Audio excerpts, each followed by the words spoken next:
ఆయన మాయ ఆయనని చూడకుండా మిమ్మల్ని అడ్డగిస్తుంది. ఆ మాయ ఆయన అనుగ్రహం చేతనే తొలగుతుంది. మాయ అంటే ఉన్నదా లేనిదా? ఉన్నట్టు కనపడి లేనిది. అది చిత్రం. అది ఎవరిది? ఈశ్వరుడిదే. ఈశ్వరుడిదే అయిన మాయ ఈశ్వరుణ్ణి కనపడకుండా చేస్తుంది. ఏమిటండి మీ మాటలు అయోమయంగా ఉన్నాయి? నేను మీకు ఉదాహరణ చెప్తాను. మేఘం ఎవరి వలన వచ్చింది? సూర్యుడి వలనే వచ్చింది. సూర్యుడు సముద్రములో ఉన్నటువంటి నీటిని లాగాడు. నీటిని లాగితే నీటి ఆవిరిగా వచ్చి మేఘం ఏర్పడింది. ఈ మేఘం సూర్యుడికి అడ్డొచ్చింది. ఇప్పుడు సూర్యుడు కనపడ్డా? కనపడ్డ మేఘం అడ్డొచ్చేసింది. సూర్యుడి చేత తపింపబడిన సముద్ర జలములు ఆవిరిగా పీల్చబడితే మేఘమై సూర్యుడినే అడ్డినట్టు ఈశ్వరుడు యొక్క శక్తియే మాయగా పరిణమించి ఈశ్వరుడు కనబడకుండా చేస్తుంది. ఈ మాయ తొలగడం ఎవరి వల్ల తొలగుతుందో తెలుసా అండి? ఈశ్వర వాక్కు వలన, ఈశ్వర స్వరూపులైన గురువాక్యముల వలన. నిరంతర గురువాక్య శ్రవణమే మాయ తొలగుటకు సాధనము. పరమశివుని యొక్క లీలామూర్తులలో 13వ మూర్తి హరిహరమూర్తి. అంటే ఆయన యొక్క శరీరంలో సగభాగాన్ని శ్రీ మహావిష్ణువు స్వీకరించారు. అలా పరమశివుణ్ణి ప్రసన్నుణ్ణి చేసుకుని ఆయన శరీరంలో సగభాగాన్ని శ్రీ మహావిష్ణువు స్వీకరించినటువంటి మూర్తిని హరిహరమూర్తి అంటారు. నువ్వు ఎటువంటి భక్తితో ఎటువంటి ఉపాసన చేసి శంకరుని యొక్క శరీరంలో అర్ధభాగాన్ని పొందావో ఆ ఉపాయాన్ని నాకు చెప్పవలసినది అని పార్వతీదేవి నారాయణుణ్ణి ప్రార్థన చేస్తే శ్రీమన్నారాయణుడు పార్వతీదేవికి ఉపదేశం చేసినటువంటి స్తోత్రమే శివాష్టోత్తర శతనామ స్తోత్రం. ఈ శివాష్టోత్తర శతనామ స్తోత్రాన్ని ఆధారం చేసుకుని పార్వతీదేవి శంకరుడి యొక్క శరీరంలో అర్ధభాగాన్ని పొందింది. అది 14వ స్వరూపం. దాన్ని అర్ధనారీశ్వర స్వరూపము అని పిలుస్తారు. మనకి కూడా కావలసింది మనుష్య జన్మ యొక్క పరమ ప్రయోజనం భగవంతుడితో ఐక్యమే కనుక శివాష్టోత్తర శతనామ స్తోత్రాన్ని ప్రదోష వేళలో చదవడం మనకి ఇహమునందు సమస్తమైన కోర్కెలని తీరుస్తుంది. పారలౌకిక సుఖమును భగవంతుని యొక్క అనుగ్రహాన్ని మన యందు ప్రసరింపచేస్తుంది. నిన్నటి రోజున శివనామం గురించి మీతో కొంత నేను ప్రస్తావన చేసి ఉన్నాను. శివో మహేశ్వర అని పిలుస్తారు. ఈ మహేశ్వర అనబడేటటువంటి నామం చిత్రమైనటువంటి నామం. మనకి మంత్రపుష్పం చెప్పినప్పుడు ఒక మాట చెప్తుంటాం, ఈశాన సర్వ విద్యానాం ఈశ్వర సర్వభూతానాం బ్రహ్మాధిపతిర్ బ్రహ్మణోధిపతిర్ బ్రహ్మా శివో మే అస్తు సదాశివోం అని. సర్వమంగళములకు కారణమైనటువంటి వాడు, సర్వ జగన్నియామకుడు, సృష్టి స్థితి లయలు చేసేటటువంటి వాడు, తానొక్కడే అయి ఉండి కానీ సృష్టి చేసినప్పుడు ఒకడిగా, స్థితికారకుడిగా ఉన్నప్పుడు ఒకడిగా, లయకారకుడిగా ఉన్నప్పుడు ఒకడిగా, మూడుగా కనపడుతూ ఆయన యొక్క అనుగ్రహము చేత జ్ఞానము కలిగినప్పుడు అవి మూడు కావు ఒక్కటే అన్న జ్ఞానము ఎవరి నుంచి ప్రసరిస్తుందో ఆయన మహేశ్వరుడు. ఆయనే మూడుగా కనపడేటటువంటి ఒక్కటి. అందుకే పోతన గారు భాగవతంలో ఒక చోట ఒక మాట అంటారు, 3 మూర్తులకును 3 రూపములకు 3 కాలములకు మూలమగుచు భేదమగుచు తుతి కభేదమయ్యొప్పారు బ్రహ్మమనగ నీవే పాలనయన అని పిలుస్తారు. 3 రూపములకు మనకి సృష్టి స్థితి లయ అని 3 మాటలు వాడుతుంటాం. సృష్టి అంటే పూర్వం లేనటువంటి దాన్ని మన కంటికి కనపడేటట్టుగా ఒక కొత్త వస్తువు తయారగుట, ఒక కొత్త ప్రాణి ఆవిర్భవించుట, దానికి సృష్టి కార్యము అంటారు. స్థితి అంటే వచ్చినటువంటి పదార్థము కొంతకాలం అలా క్షేమంగా ఉండుట. లయము అంటే ఎక్కడి నుంచి వచ్చిందో అక్కడికి వెళ్ళిపోవుట. అయితే చాలా మందికి ఒక తప్పు అభిప్రాయం ఉంటుంది. రుద్రుడు లేదా శివుడు అనేటప్పటికీ ఆయన సంహారకర్త, అనగా చంపేస్తాడు బాబోయ్. శంకరుణ్ణి ప్రార్థన చేస్తే ఆయన లయకారకుడు కదండి, చంపేస్తాడంటారు. కాదు, అన్ని వేళలా లయము అన్న శబ్దానికి అర్థం కేవలం చంపేయడం కాదు. ఆయన చాలా ఉదారుడై ఉంటాడు. మీకు నేను కొన్ని ఉదాహరణలు చూపిస్తాను. మనకి లయమునందు స్వల్పకాలిక లయము అని ఒక మాట ఉంది. స్వల్పకాలిక లయం అంటే ఏమిటో తెలుసా అండి? నేను ఆఫీస్కి వెళ్ళాను అనుకోండి, నా ప్రయోజనం ఏమిటి? ఆఫీస్కి వెళ్ళడం దేని గురించి అంటే నా ఇంట్లో ఉన్న భార్యాబిడ్డలు క్షేమంగా సంతోషంగా ఆనందంగా ఉండేటట్టుగా వాళ్ళకి కావలసినటువంటి ద్రవ్యమును సంపాదించడానికి ఆఫీస్కి వెడతాను. ఆఫీస్ ఎంత బాగున్నా నేను ఆఫీస్లో ఉండిపోను. ఆఫీస్కి వెళ్ళడం ఎందుకంటే ఇంటికి వచ్చేయడానికి తప్ప. ఆఫీస్కి వెళ్ళి ఆఫీస్లో ఉండిపోవడానికి ఆఫీస్కి ఎవరు వెళ్ళరు, ఇంటికి వచ్చేస్తారు. ఇంటికి వచ్చేస్తే అమ్మయ్యా ప్రాణం హాయిగా ఉందంటారు. మీరు చూడండి, తీర్థయాత్రలకు వెళ్ళిన వాళ్ళు ఓ మాట అంటుంటారు, ఓ 10 రోజులో 15 రోజులో యాత్రకు వెళ్ళినప్పుడు బాగుంటుంది. యాత్రకు వెళ్ళి రాగానే మొదట వచ్చే మాట ఏమిటంటే, భార్య భోజనం పెట్టగానే ఇంట్లో చారు అన్నం అయినా ఎంత సుఖంగా ఉందోనే అంటాడు. తన ఇల్లు అనేటప్పటికీ ఒక తృప్తి. అలాగే మీ యొక్క స్వస్వరూపమునందు మీరు నిలబడినప్పుడు సుఖదుఖములనేటటువంటివి లేకుండా పరమ ప్రశాంతమైన స్థితిలో మీరు ఉంటారు. మీ స్థితి అసలు ఏమిటి? ఆనందకరమైనటువంటి స్థితి. మరి దుఃఖం ఎందుకు వస్తుంది? మనస్సు యొక్క సంకల్ప వికల్పముల వలన దుఃఖం వస్తుంది. ఆ మనస్సు సుషుప్తిలో ఆత్మలోకి చేరిపోయింది అనుకోండి, ఏమీ తెలియని స్థితిలో, అది అజ్ఞానం అంటే మనం తెలుసుకోలేం. కానీ మీరు బాగా గాఢ నిద్ర పట్టినప్పుడు ఎలా ఉంది అన్నారు అనుకోండి, ఎవ్వడూ కూడా ఎంత దుఃఖంగా ఉందోనండి, అంత గాఢ నిద్ర పట్టింది, ఎంత ఏడుపు వచ్చిందో ఆ గాఢ నిద్రలో అన్నవాడు మీకు ప్రపంచంలో ఉండడు. ఎంత హాయిగా నిద్ర పట్టిందో అంటాడు. ఏమిటా హాయి? మనస్సు లేకపోవడమే హాయి. మనస్సు ఆత్మలోకి వెళ్ళిపోయింది. అలా వెళ్ళిపోయి ఆత్మగా ఉండిపోతే ఎంత సంతోషమో, ఎంత హాయో, ఎంత ఆనందమో. ఈ బాహ్యమును గురించినటువంటి ఎరుక అంతా ఆగిపోతుంది. ఆగిపోయినప్పుడు గొప్ప ఆనందాన్ని పొందుతాడు. ఇలా ఆనందాన్ని పొందినటువంటి స్వరూపము ఏది ఉన్నదో ఆ ఆనందమే శంకరుడు, ఆ ఆనందమే పరమశివుడు. ఆయన ఈ నిద్ర పోయినప్పుడు దీనిని స్వల్పకాలిక లయము అని పిలుస్తారు. నిద్ర పట్టలేదనుకోండి, అంతకన్నా భయంకరమైన స్థితి ప్రపంచంలో ఇంకోటి ఉండదు, అంతకన్నా దుఃఖం కూడా ఇంకోటి ఉండదు. ఒక్కరోజు రాత్రి 1 గంట వరకు నిద్ర పట్టలేదనుకోండి, పిచ్చెక్కినట్టుంటుంది, ఏం చెయ్యాలో అర్థం కాక. ఏదో అలవాటు ఉన్నవాడైతే పుస్తకం తీసుకాసేపు చదువుకుంటే వేరు మాట అనుకోండి. నిద్ర ఎవరు ఇస్తున్నారు?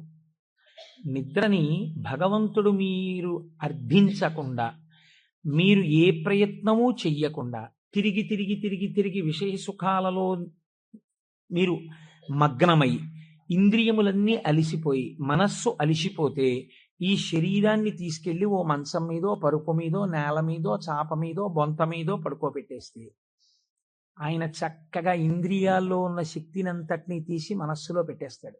కళ్ళల్లో ఉన్న శక్తి వెనక్కి తీసి మనస్సులో పెడతాడు. కళ్ళు తెరిచి ఉంటాయి కానీ చూడడు. ఒక్కొక్కడు కళ్ళు తెరిచి నిద్రపోతాడు, లేకపోతే సగం తెరిచి నిద్రపోతాడు, కానీ ఏం చూడలేడు, ఎందుకంటే శక్తి వెనక్కి వెళ్ళిపోయింది. చెవు దగ్గరికి వెళ్ళి మాట్లాడినా వినపడదు, ఎందుచేత ఆ చెవికి వినపడే శక్తి మనస్సులోకి వెళ్ళిపోయింది. ఇంద్రియాలలో ఉన్న శక్తి మనస్సులోకి, మనస్సు ఆత్మలోకి వెళ్ళిపోతుంది. ఈ గాఢమైనటువంటి సుషుప్తి అనబడేటటువంటి నిద్రలో ఈశ్వరుడు మనకు ఒక గొప్ప ప్రయోజనాన్ని చేకూరుస్తాడు. దీన్నే స్వల్పకాలిక లయము అంటారు. మనం ఛార్జింగ్ లైట్ని కరెంటుతో ఛార్జ్ చేసినట్టు ఈ మనస్సు ఇంద్రియముల యొక్క శక్తి తీసుకుని ఆత్మలోకి వెళ్ళి కూర్చుంటుంది. కూర్చున్నప్పుడు ఈ ఆత్మ మళ్ళీ మనస్సుకి ఇంద్రియములకు కావలసినటువంటి బలాన్ని ఇస్తుంది. తెల్లవారి నిద్ర లేవగానే మనస్సు మేల్కొంటుంది. మేల్కొనడం అంటే ఆత్మ నుంచి విడివడుతుంది. అసలు యథార్థమునకు సృష్టి, స్థితి, లయ అన్నవి ఎక్కడ దర్శనం చేయాలో తెలుసా అండి? మీరు ఇక్కడే దర్శనం చెయ్యాలి. అది మహేశ్వర స్వరూప దర్శనం అవుతుంది. మీకు ఎలా దర్శనం చెయ్యాలి?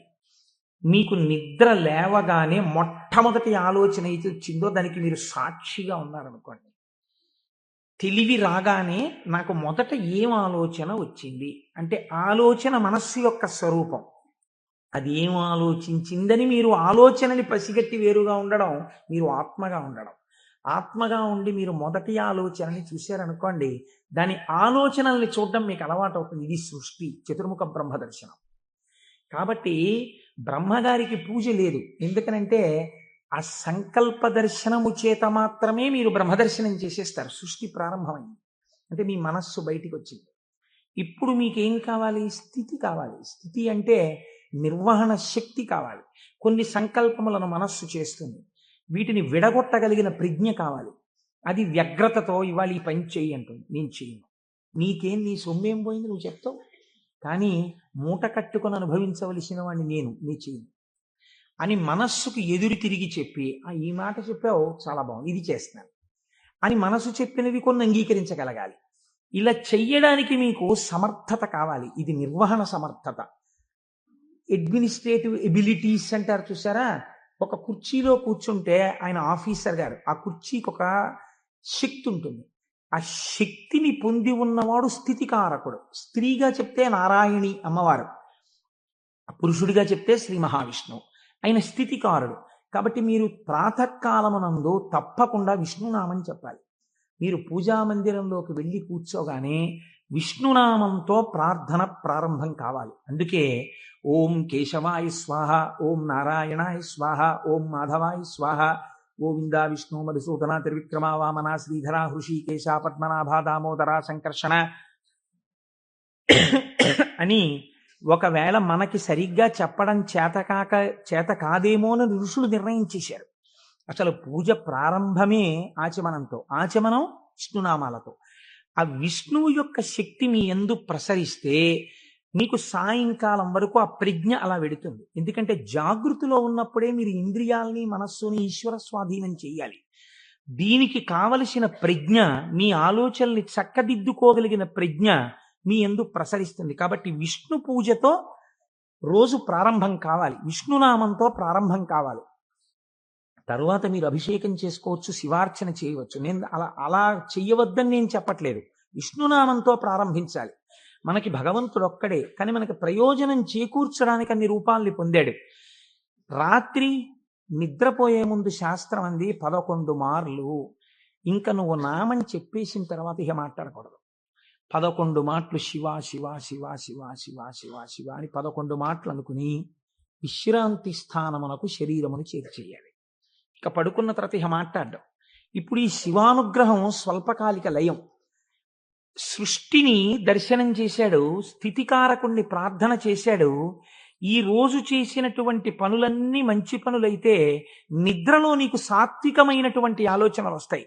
సాత్వికమైన ఆలోచనలతో, చిత్తశాంతితో, భయానకమైన కలలు రాకుండా హాయిగా నిద్రపుచ్చగలిగినటువంటి స్వరూపము స్వల్పకాలిక లయమైనటువంటి పరమశివ స్వరూపము. శివనామం చెప్పి నిద్రపోతే నిద్రా సమాధి స్థితి, అది సమాధి స్థితి అవుతుంది. మళ్ళీ లేచాడు, మళ్ళీ సృష్టికర్త దర్శనం చేస్తాడు.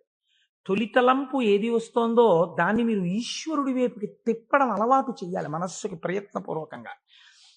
ఫస్ట్ డిక్టం లోపల నుంచి ఏం రావాలో తెలుసా అండి, అది మీరు అలవాటు చేయాలి. అప్పుడు మీరు ఒక రోజుని, కాలమునందు ఒక రోజు అనబడేటటువంటి విభాగమును మహేశ్వరుడిగా మారుస్తున్నారు మీరు.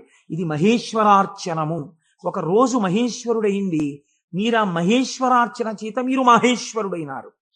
ఎలా అంటే, మొట్టమొదటి ఆలోచన బయటికి వస్తూనే మనస్సుకి ఒకటి అలవాటు ఉండాలి. ఏమిటో తెలుసా అండి అలవాటు? ఇది చిత్రంగా ఉంటుంది. చిలకకి సహజ స్వభావం ఏమిటి? మీరు ఒక పంజరంలోంచి బయటికి తీస్తే ఎగిరిపోవడం. కానీ కొంతమంది చిలక ప్రశ్న అని జ్యోతిష్యం చెప్పేవాళ్ళు ఉంటారు. వాళ్ళు పంజరంలోంచి తలుపు పైకెత్తి చిలకని బయటికి పిలుస్తారు. చిలక బయటికి వచ్చి ఎగిరిపోదు. ఎగిరిపోకుండా వచ్చి అక్కడ పెట్టిన పుస్తకాల్ని ముక్కు పెట్టి లాగి ఒక పుస్తకాన్ని నుంచి లోపలికి వెళ్ళిపోయి కూర్చుంటుంది. ఆయన తలుపు వేయలేదనుకోండి, అది ఎగరదు, అందులోనే కూర్చుంటుంది. అదేంటి స్వేచ్ఛగా ఎగిరే చిలక ఎగరకుండా ఇలాంటి పనులు చేయడం ఏంటి అంటే, ఆయన అలా తర్ఫీదు ఇచ్చాడు దానికి, అందుకని అది అలా ప్రవర్తిస్తుంది. మీరు కూడా మీ మనస్సుకి తర్ఫీదు ఇవ్వడం మీకు రావాలి. నిద్ర లేవగానే అది మొదటి సంకల్పం ఏం చెప్పాలో తెలుసా అండి? ఇప్పుడు నీ ఇంట నీ ఆరాధ్య దైవము, నీ కులదైవం ఎవరున్నారో వారు నువ్వు పడుకున్న వైపు నీ తల ఇటువైపు ఉన్నది. సాధారణంగా నిద్రపోయేటప్పుడు ఎడమ వైపుకి నిద్రపోమ్మని శాస్త్రం. నువ్వు కొంచెం ఓరగిలా పడుకుని కొద్దిగా తల కుడిపక్కకి తిప్పి నీ కన్నులు విప్పితే నీ దృష్టి ప్రసారము తిన్నగా నీ కులదేవతా స్వరూపము మీద పడుచున్నది. అది లక్ష్మీనారాయణులు కానివ్వండి, పార్వతీ పరమేశ్వరులు కానివ్వండి. నేను దాని యందు అభ్యంతర ప్రకటన చెయ్యను, ఉన్నది ఒకటే పరబ్రహ్మం. కనుక ఇది మొదటి ఆలోచన కావాలి. ఇది మనస్సుకి మీరు అలవాటు చేయాలి. అంతేకాని టైం అయిపోతోందని గడియారం వంక చూస్తూ కంగారుగా లేవడం అలవాటు కాకూడదు. మీ తల ఇలా తిప్పి మీ కళ్ళు విప్పితే మీ మొట్టమొదటి దృష్టి ఇలా చెదురుతూ బాగా నిద్రపోయినటువంటి కనులలోంచి జరిగిన మొదటి కిరణ ప్రసారము పరమేశ్వర మూర్తి మీద పడడము చేత పరావర్తనము చెంది ఆ పార్వతీ పరమేశ్వర లేక లక్ష్మీనారాయణ దర్శనము ఇక్కడ జరిగి ఈ కంటితో చూసి లేచిన తర్వాత కాలు పెట్టే ముందు మనస్సు మళ్ళీ సముద్రవసనే దేవి పర్వత స్తనమండలే అని ఒక శ్లోకం చెప్పి కిందకి దిగగానే గురువుగారు మీరు నాకు ఉపదేశం చేశారు, మీరు చెప్పిన బుద్ధితో ఈనాటి నా రోజు గడుచుగాక అని నేల మీద పడి గురువుగారి పాదాల్ని ఒక్కసారి మనస్సులో ధ్యానం చేసి వారి పాదాలకి శిరస్సు తాటించి పైకి లేవడం. ఇది మీకు అలవాటైందనుకోండి, మీకు తెలియకుండా మీరు మొదటి ఆలోచన రావడానికి సాక్షి. ఇప్పుడు ఈ ఆలోచనని మీరు ఒక దిశానిర్దేశం చేస్తున్నారు. ఇది స్థితికారకత్వం. అసలు నిజంగా ఒడిసి పట్టడం, ఇలా తిప్పడాన్ని యథార్థమునకు ఒక రోజును మహేశ్వరుడిగా మార్చుట కాకుండా ఎక్కడో మహేశ్వరుడు ఉన్నాడు, ఆయన సృష్టికర్త స్థితికర్త ప్రళయకర్త. మీరెప్పటికి సృష్టికర్త స్థితికర్త ప్రళయకర్త దర్శనం చేస్తారు? లలితా సహస్రనామంలో లలితా అష్టోత్తరంలో అమ్మవారికి ఒక నామం ఉంది, భావనామాత్ర సంతుష్టాయై నమః. మీ భావన ఎలా ఉందో దాని చేత ఆవిడ సంతుష్టురాలవుతుంది, ఆవిడ ఆనందిస్తుంది. ఇక్కడ మీరు భావన చేస్తుంటే ఈ శక్తి అంతా ఆవిడే. ఇక్కడ ఉన్న శక్తి, ఇక్కడ ఉన్నటువంటి ప్రకృతి వికారమైన శరీరం ఆవిడే. ఇది ఆయన్ని కోరుతోంది. దీన్ని దానితో కలపాలని ఆవిడ తెర పైకెత్తుతుంది. ఇది మాయా అన్న అవనిక ఒక రోజున పైకెత్తేస్తుంది ఆవిడ. అప్పుడు మీరు దానితో కలుస్తారు. ఇది జీవితంలో అనుసంధాన ప్రక్రియగా వెళ్ళవలసినటువంటి మహేశ్వర స్వరూపం. అంతేకాని మహేశ్వర స్వరూపం అనగా ఏదో దేవతలందరి చేత పూజింపబడువాడు, నేను దాన్ని దోషం అంటలేదు, నేను తప్పంటలేదు. కానీ మీరు అలా అనుసంధానం చేసుకుంటే అది భక్తికి బాగా పనికొస్తుంది. అందులో నేను ఎంత మాత్రము దోషమెంచను. కానీ మీకు ఇది నిత్య జీవితమునందు అలవాటులోకి తెచ్చుకోవలసినటువంటి ప్రక్రియ. మీరు ఇలా దర్శనం చేస్తూ వెళుతున్నారనుకోండి, మీ లయ పరమశివుడు. మీరు ఇప్పటిదాకా ఎవరితో కలిసి ఉన్నారు అని అడిగారు అనుకోండి, నిద్ర లేవగానే మీరు ధైర్యంగా చెప్పగలగాలి, నేను ఇప్పటి వరకు కైలాసమునందు పార్వతీ పరమేశ్వరులతో కలిసి ఉన్నాను. అది నా నిద్ర. ఎందుచేత? నా నిద్రని నేను అలా స్వీకరించాను పడుకోబోయే ముందు. నేను లేచినప్పుడు నేను చతుర్ముఖ బ్రహ్మ దర్శనము చేత సృష్టికర్త దర్శనమే నా యొక్క మేల్కొనుట. నా పూజామందిర ప్రవేశము స్థితికర్త యొక్క ప్రార్థన. నా నిన్నటి రోజు సృష్టికర్త స్థితికర్త ప్రళయకర్తల యొక్క సమాహారము, మహేశ్వర స్వరూపముగా నా చేత ఉపాసన చేయబడిన కాలము. కనుక నేనెవరినయ్యాను? మహేశ్వరోపాసన చేత నేను ఒక మహేశ్వరుడనైనాను. ఇది మీ జీవితమునందు రావలసిన ప్రక్రియ. ఇలా చెయ్యగా చెయ్యగా చెయ్యగా చెయ్యగా భ్రమరకీటక న్యాయంలో ఒకనాడు మీరు ఆ స్వరూపాన్ని పొందుతారు. ఇలా కాకుండా వేరొక రకమైనటువంటి ఆలోచనతో జీవితం వెళ్ళిందనుకోండి, వ్యగ్రతతో, అసలు మీరు ఆత్మలోంచి విడిపడడంలో మీకు కృతజ్ఞతాభావం లేదు. ఆ నిద్ర పట్టింది, లేవడం దేనికోసం? న్యూస్ పేపర్ కోసం. న్యూస్ పేపర్ తీస్తే ఏముంటుంది? న్యూస్ పేపర్కి ఎప్పుడు ఏం కావాలంటే మళ్ళీ రేపు కూడా మీరు 3 రూపాయలు ఇచ్చి కొనుక్కోవడానికి తగినటువంటి ఉద్వేగమును మీ యందు కల్పింపగలిగినటువంటి ప్రధానమైన వార్తని హెడ్లైన్స్గా వెయ్యాలి. అది పేపర్ టెక్నిక్. అంతేగాని మీ మనస్సుకు ఉల్లాసమును కల్పించేటటువంటి ఒక సాత్వికమైన విషయాన్ని తీసుకొచ్చి హెడ్లైన్స్గా వాళ్ళు ఎందుకు వేస్తారు? పేపర్ని కూడా మీరు దోషం పట్టకూడదు. అది వాళ్ళ యొక్క జీవన విధానం, అది పేపర్ యొక్క లక్షణం. అందరూ అలా కోరుకుంటున్నారు. కాబట్టి అందులో ఉద్వేగం ఉండి తీరుతుంది. ఉద్వేగము ఉండి తీరుతున్న విషయాన్ని నువ్వు ముందెళ్ళి పట్టేసుకుని పూజామందిరంలోకి వెళ్ళారనుకోండి, ఇప్పుడు మీ మనస్సు ఏమవుతుందంటే ఈ ఉద్వేగపూరితమైన విషయాన్ని మనస్సు పట్టుకుంది కాబట్టి దాన్ని పట్టుకు తిరుగుతుంది. ఇక్కడ ఓం కేశవాయ స్వాహ, ఓం నారాయణాయ స్వాహ, ఓం మాధవాయ స్వాహ అంటుంటాడు. కానీ చూసా అక్కడ ఎలా అయిందో, ఎలా దెబ్బలాడుతున్నారు, ఏంటో ఈ లోకం. ఇంకెందుకు పూజ అంటే పట్టుకోకూడని వస్తువును ముందు పట్టుకుని నువ్వు ప్రారంభం చేశావు. మనస్సు చించలమై దానికి సాత్విక భావనతో ప్రారంభం చెయ్యాలి.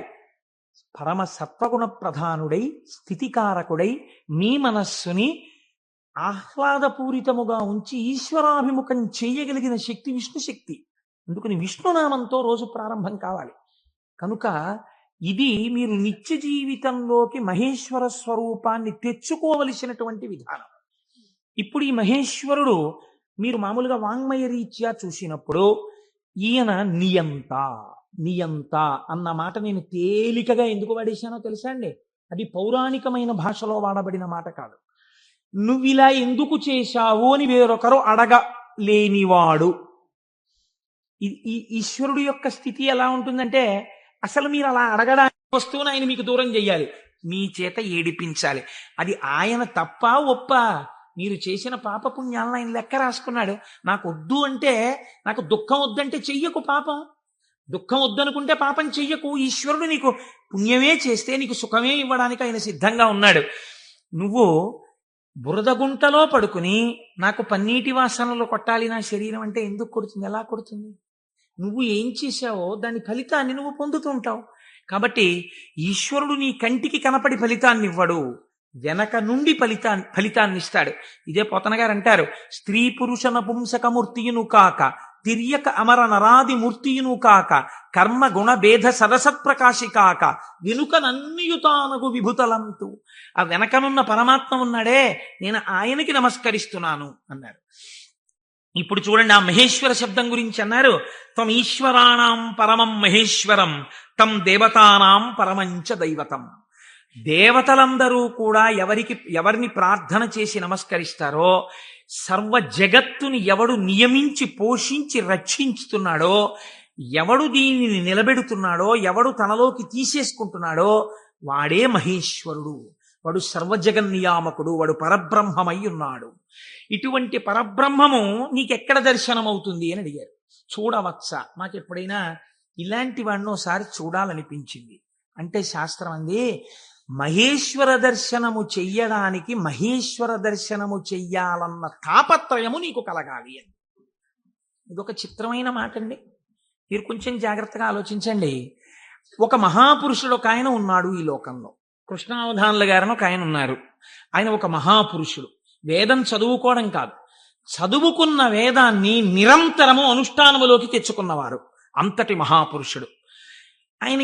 అలాగా అండి. అంటే ఏం చేస్తుంటారండి అంటే, 4 ఆవుల మధ్యలో తుఫాన్ వచ్చి పాక కొట్టుకుపోతే 10,000 రూపాయలు పట్టుకొచ్చి ఎవరో ఇస్తే శివాలయం కట్టడానికి విరాళం ఇచ్చేసి, శివుడికి ముందు గుడి కట్టండి తర్వాత నేను ఉంటాను లేండని ఆవుల మధ్యలో కాపరం చేసి బతికినవాడు. అంతటి మహానుభావుడు. తను నమ్ముకున్న వేదాన్ని నిరంతరము ఆచరణలో పెడతారు. వారు నా గృహప్రవేశానికి వచ్చారు. వస్తే ఆ రోజు నేను కొంచెం ఈ సంభారాలన్నీ పూర్తి చేసుకుని వేద పఠనం ఏర్పాటు చేసి నేను ఇంట్లోకి వెళ్ళేటప్పటికీ కించిత్ అసుర సంధ్య వేళయింది. నేను వెళ్ళేటప్పటికి వారు వెళ్ళిపోతున్నారు. అరేరే ఇదేమిటి వెళ్ళిపోతున్నారు కృష్ణావధానులు గారు? అలా వెళ్ళిపోరే, ఈ కోటేశ్వరరావు మనం వచ్చేటప్పటికి లేడు, స్వాగతం చెప్పలేడని కోపగించుకుని వెళ్ళిపోయే మనిషి కారేవారు, ఎందుకు వెళ్ళిపోతున్నారు? ఓహో అసుర సంధ్య వేళ, సంధ్యావందనానికి వెళుతూ ఉండాలి అనుకున్నాను. ఎవరినో పిలిచి కృష్ణావధానులు గారు ఎక్కడికి వెళుతున్నారండి? వెంకటేశ్వర స్వామి గుళ్ళో కూర్చుని సంధ్యావందనం చేసుకోవడానికి వెళుతున్నారు. ఆయన సంధ్యావందనం చేయలేదనుకోండి, మీరు నేను అడుగుతామా, అయ్యా మీరు సంధ్యావందనం ఎందుకు చేయలేదండి అని? ఎక్కడ నుంచో కష్టపడి కాకినాడ వచ్చి ఆ వేళకి మాత్రం సభలోంచి లేచి వెళ్ళిపోయి వెంకటేశ్వర స్వామి గుళ్ళో కూర్చుని సంధ్యావందనం చేసుకుని మళ్ళీ తిరిగి వచ్చి సభలో కూర్చున్నారు ఆయన. ఇది తాను చదివినటువంటి వేదాన్ని, తాను తెలుసుకున్న విషయాన్ని ఆచరణలో పెట్టడం. దీనిని శ్రద్ధ అంటుంది శాస్త్రం. నీకు చెప్పడం కాదు, నీకు అనుష్ఠాన పర్యంతమునందున్నదా, దీనికి ఎవడో చూస్తాడని కాదు, ఈశ్వరుడు సర్వసాక్షి చూస్తున్నాడన్న బెరుకు నీకుంటే ఒకడు చూసి మెచ్చుకోవాలని నువ్వు చెయ్యవు. చెయ్యడం నీ విధి అని నువ్వు చేస్తావు. ఇప్పుడు నువ్వు అటువంటి మహాపురుషుడు ఒకడు ఉన్నాడు, నువ్వు తెలుసుకున్నావు. ఇప్పుడు మీ మనస్సు ఏమవుతుంది? ఎప్పుడైనా కృష్ణావధానుల గారిని చూద్దామనిపిస్తుంది కదండి. ఇప్పుడు రేపు సుబ్రహ్మణ్యేశ్వర స్వామి వారికి మనం ఇక్కడ ఉత్సవం చేయబోతున్నాం. ఆ సుబ్రహ్మణ్యేశ్వర స్వామి వారికి ఉత్సవం చేసిన రోజున కారు దిగి నడవలేక శిష్యులు పట్టుకుంటే కృష్ణావధానులు గారు వచ్చి ఇక్కడ కుర్చీలో కూర్చున్నారనుకోండి, నీ ప్రయత్నం లేకుండా, వారు కోటీశ్వరుడని కాదు, వారు పెద్ద ఆఫీసర్ అని కాదు, మోకాళ్ల మీదకి పంచె కట్టుకుని లాల్చీ కూడా వేసుకోకుండా ఓ ఉత్తరీయం కప్పుకుని గుండు చేయించుకుని పిలక పెట్టుకుని 3 విభూతి రేఖలు పెట్టుకుని బొట్టు పెట్టుకుని సరిగ్గా కనపడక కళ్ళు చిప్పిలించి చూస్తున్న కృష్ణావధానులు గారు అడుగు తీసి అడుగేస్తుంటే మీ అందరి చేతులు ఇలా అంటాయి. ఎందుకంటాయి? ఆయన ఒక మహాత్ముడన్న ఎరుక మీకు కలిగింది. ఈ ఎరుక లేకుండా మీరు దర్శనాన్ని వాంఛిస్తారా? మీరు ఒకసారి ఈ శివమహాపురాణాన్ని వినడం అంటే ఒక కథ కింద వినే ప్రయత్నం మీరు చేయకండి. అది మీ జీవితాన్ని అభ్యున్నతి మార్గంలోకి తీసుకెళ్ళదు. దాన్ని మీ నిత్య జీవితంలో మీకు ఎలా ఉపయోగపడుతుందో మీరు ఆలోచించండి. పరమాచార్య స్వామి ఎక్కడ మాట్లాడినా ఎప్పుడు మాట్లాడినా అలాగే మాట్లాడేవారు. ఎప్పటి కథల కిందో వారు మాట్లాడేవారు కాదు. ఇప్పుడు నీకు ఎలా పనికి వస్తుందో వారు మాట్లాడేవారు. అది ఒక సద్గురువుకు ఉండవలసిన లక్షణం. అందుకే నడిచే దేవుడు అయ్యారు మహానుభావుడు. కాబట్టి చూడండి, ఇప్పుడు మీకు కృష్ణావధానులు గారు అంటే తెలిసింది, వారిని చూడాలి అనిపిస్తుంది. ఉదాహరణకి వారు రాలేదనుకోండి సుబ్రహ్మణ్యోత్సవానికి, ఎందుచేతంటే వారి శరీరం చాలా డస్సిపోయింది, పెద్దవారు అయిపోయారు. కానీ మీరేమంటారు? కృష్ణావధానులు గారు ఎక్కడ ఉంటారంటే ఒకసారి వెళ్ళి మేము దర్శనం చేసుకొస్తాం అంటారు. అమ్మ, ఈ టైంలో వెళ్ళండి, ఈ టైం కాకుండా వెళ్ళకండి, వారికి ఇబ్బంది, పెద్దవారు అయిపోయారు, ఈ సమయంలో వెళ్ళండి, దర్శనం ఇస్తారు. మీరు ఏం చేస్తారు? ఇంత డబ్బు పాడు చేస్తున్నాం, పోతే పోయింది, కారుకి 500 పెట్టుకుని వెళ్ళొద్దాం అని ఒక ఆదివారం నాడు పొద్దున అలా కృష్ణావధానుల గారి దగ్గరికి వెళ్ళి వచ్చిన వాళ్ళు ఎంతమందో నాకు తెలుసు. కారు వేసుకుని వెళ్ళి అరడజన అరటిపళ్ళు ఏవో ఇచ్చి ఒక్కసారి ఆయన్ని చూడగానే, ఇప్పుడు మీకు ఆయన గురించి ఆయన ఏం చెప్పుకోరుగా, కానీ మీరు ఆయన్ని చూస్తుంటే, ఆయన కూర్చుంటే, మీరు ఎక్కడి నుంచి వచ్చారమ్మా అని అడుగుతుంటే, ఆయన ఏదో 4 శ్లోకాలు చెప్తుంటే, ఆ గొంతు తడబడిపోతుంటే, పెద్దవారైపోయి వారు మాట్లాడుతుంటే మీ మనసు ఆర్ద్రమైపోతుంది. మీకు తెలియకుండా మీ కన్నుల వెంట నీళ్లు కారుతాయి. అబ్బా, ఏం మహాపురుషుడు, ఏం మహాపురుషుడని పటికి బెల్లం తినేసిన నోరు తీపిగా ఉన్నట్టు మళ్ళీ కారెక్కి వచ్చేస్తారు ఇంటికి. ఎందుకు వెళ్ళారు ఆ ఊరు 500 కారు చేయించుకుని? మీకు తెలిసింది కాబట్టి కృష్ణావధానుల గారంటే. కాబట్టి కదా మీరు దర్శనం చేశారు. మహేశ్వరుడు అంటే సృష్టికర్త, స్థితికర్త, ప్రళయకర్త అని నేను ఒక మాట చెప్పాను అనుకోండి, అది మీకు ఏం ఉపయోగపడుతుందని నేను ఒక ప్రశ్న వేస్తున్నాను, మీరు ఆలోచించండి. నేను ఈ మాట అన్నాను, అనుసంధానం మీరు కాలగతంలో ఒక రోజులోకి తెచ్చుకోండి, మీకు మహేశ్వర దర్శనం కలుగుతోంది అన్నాను. అది మీకు ఉపయుక్తం. మీరు చూడండి, నేనంటాను, మహేశ్వరుడెవరో చూడాలన్న ఉత్సాహం కృష్ణావధానులు గారు ఎవరో తెలుసుకుంటే కలిగినట్టు, ఈశ్వరుణ్ణి చూడాలన్న ఉత్సాహం మీకు ఇక్కడ కలగాలంటే మీరు ఏం చేస్తే కలగదండి. నేను ఒక్క ఉదాహరణ చెప్తాను. నేను పూజ చేసుకోవడానికి కూర్చున్నాను అనుకోండి, ఓ బంతి పువ్వు చేత్తో పట్టుకున్నాను అనుకోండి. బంతి పువ్వు అన్న మాట ఎందుకు వాడానంటే చాలా తేలిగ్గా దొరికే పువ్వు, ₹1 ఇస్తే ఇన్ని పూలు ఇస్తారు. ఓ బంతి పువ్వు ఇలా పట్టుకున్నాను అనుకోండి, మీరు ఎప్పుడైనా చూడండి, పువ్వు పైన వాసన వస్తుంది, బంతి పువ్వు యొక్క కాడ తుంపండిలాగా మంచి సువాసన వస్తుంది, కాడ తుంపితే సువాసన వస్తుంది. ఈశ్వర, ఏమి అమరిక! ఒక గొట్టం మీద ఇదే రంగు రేకులు ఇలా ఇలా ఇలా ఇలా ఇలా ఇంత మొగ్గని అందులో ఇన్ని దాచి అలా విచ్చుకునేటట్టు చేసి ఇంత అమరికగా ఇలా ఉండి వాటి మీద మళ్ళీ ఓ వరస, వాటి మీద ఓ వరస, వాటి మీద ఓ వరస, మధ్యలో ఓ 5, ఇంత అందంగా తయారు చేసిన శిల్పి ఎవడు? ఎక్కడున్నాడు ఈ శిల్పి? ఈ పువ్వు నేను పూజా మందిరంలో భగవంతుడి పాదముల దగ్గర వేసి రేపిలా తీస్తే, కాడ పట్టుకుంటే ముందు రోజు పైకి లేచిన పువ్వు ఇవాళ కాడ పట్టుకుంటే ఇలా ఒరిగిపోయింది. ఈశ్వరుడి పాదాల మీద ఒరిగిపోవడం ఓ రోజంతా ఉండి నేర్చేసుకుని ఒరిగిపోతాను. ఇప్పుడు అంత గుబాళింపు లేదు, అంత వాసన లేదు, ఆ రేకులన్నీ ఇలా ఒరిగిపోతున్నాయి. ఇంకొంచెం ముట్టుకుంటే దుర్గంధం వచ్చి చెమాయింపు వచ్చింది. ఎవరసలు దీన్ని ఇలా ఆ బంతి మొక్కలోంచి దీన్ని తెచ్చినవాడు, ఇంత విచ్చుకునేట్టు చేసినవాడు, ఇది ఇలా ఒడిలిపోయేట్టు చేసినవాడు ఎక్కడున్నాడు అని మీకు అనుమానం వచ్చింది అనుకోండి, అప్పుడు మీ పూజ ఆర్తితో ఉంటుంది. వాడే అటువంటి వాడై ఉన్నాడు, వాడు ఈ జగత్తునంతటినీ ఇలాగే సృష్టించి నిర్వహించి లయింపచేస్తున్నాడు, వాడే నా ఆరాధ్య దైవం, అడిగో పూజా మందిరంలో అని మీరు ఓం నిధనపతయే నమః అని పువ్వేయండి, రమించిపోయింది మీ హృదయం. ఇది మహేశ్వర దర్శనము.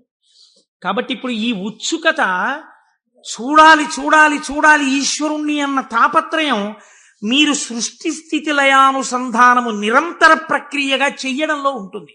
ఈ చెయ్యడంగా ఉంటే ఈశ్వరుడు ఎవడు? ఇప్పుడు మీరు తెలుసుకున్నారనుకోండి మహేశ్వరుడు ఏం చేస్తుంటాడో, ఇది తెలుసుకోవడం వల్ల మీకు ఆనందం కలుగుతుంది. ఇప్పుడు ఆయన సర్వజ్ఞత, తృప్తి, అనాదిబోధ, స్వతంత్రత, నిత్యమలుప్త శక్తి, అనంత శక్తిశ్చ విభోర్విధిజ్ఞా షడాహురంగాని మహేశ్వరస్య అంది శాస్త్రం.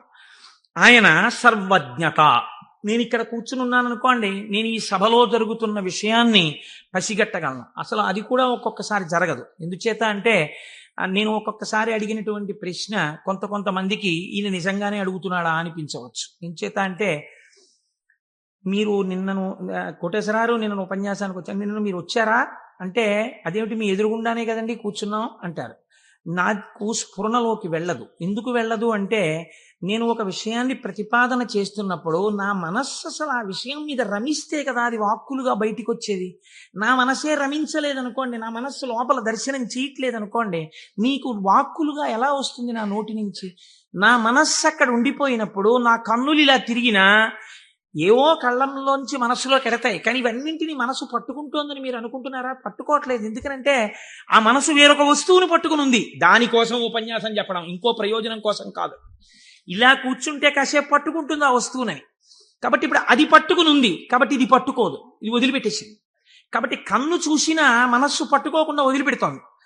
అలా మీకు నా యొక్క సర్వజ్ఞత యందు ఒక పరిధి ఉంది. నేను ఇక్కడే ఉన్నా నాకు కొన్ని తెలియవు. ఈశ్వరుడు అలా కాదు.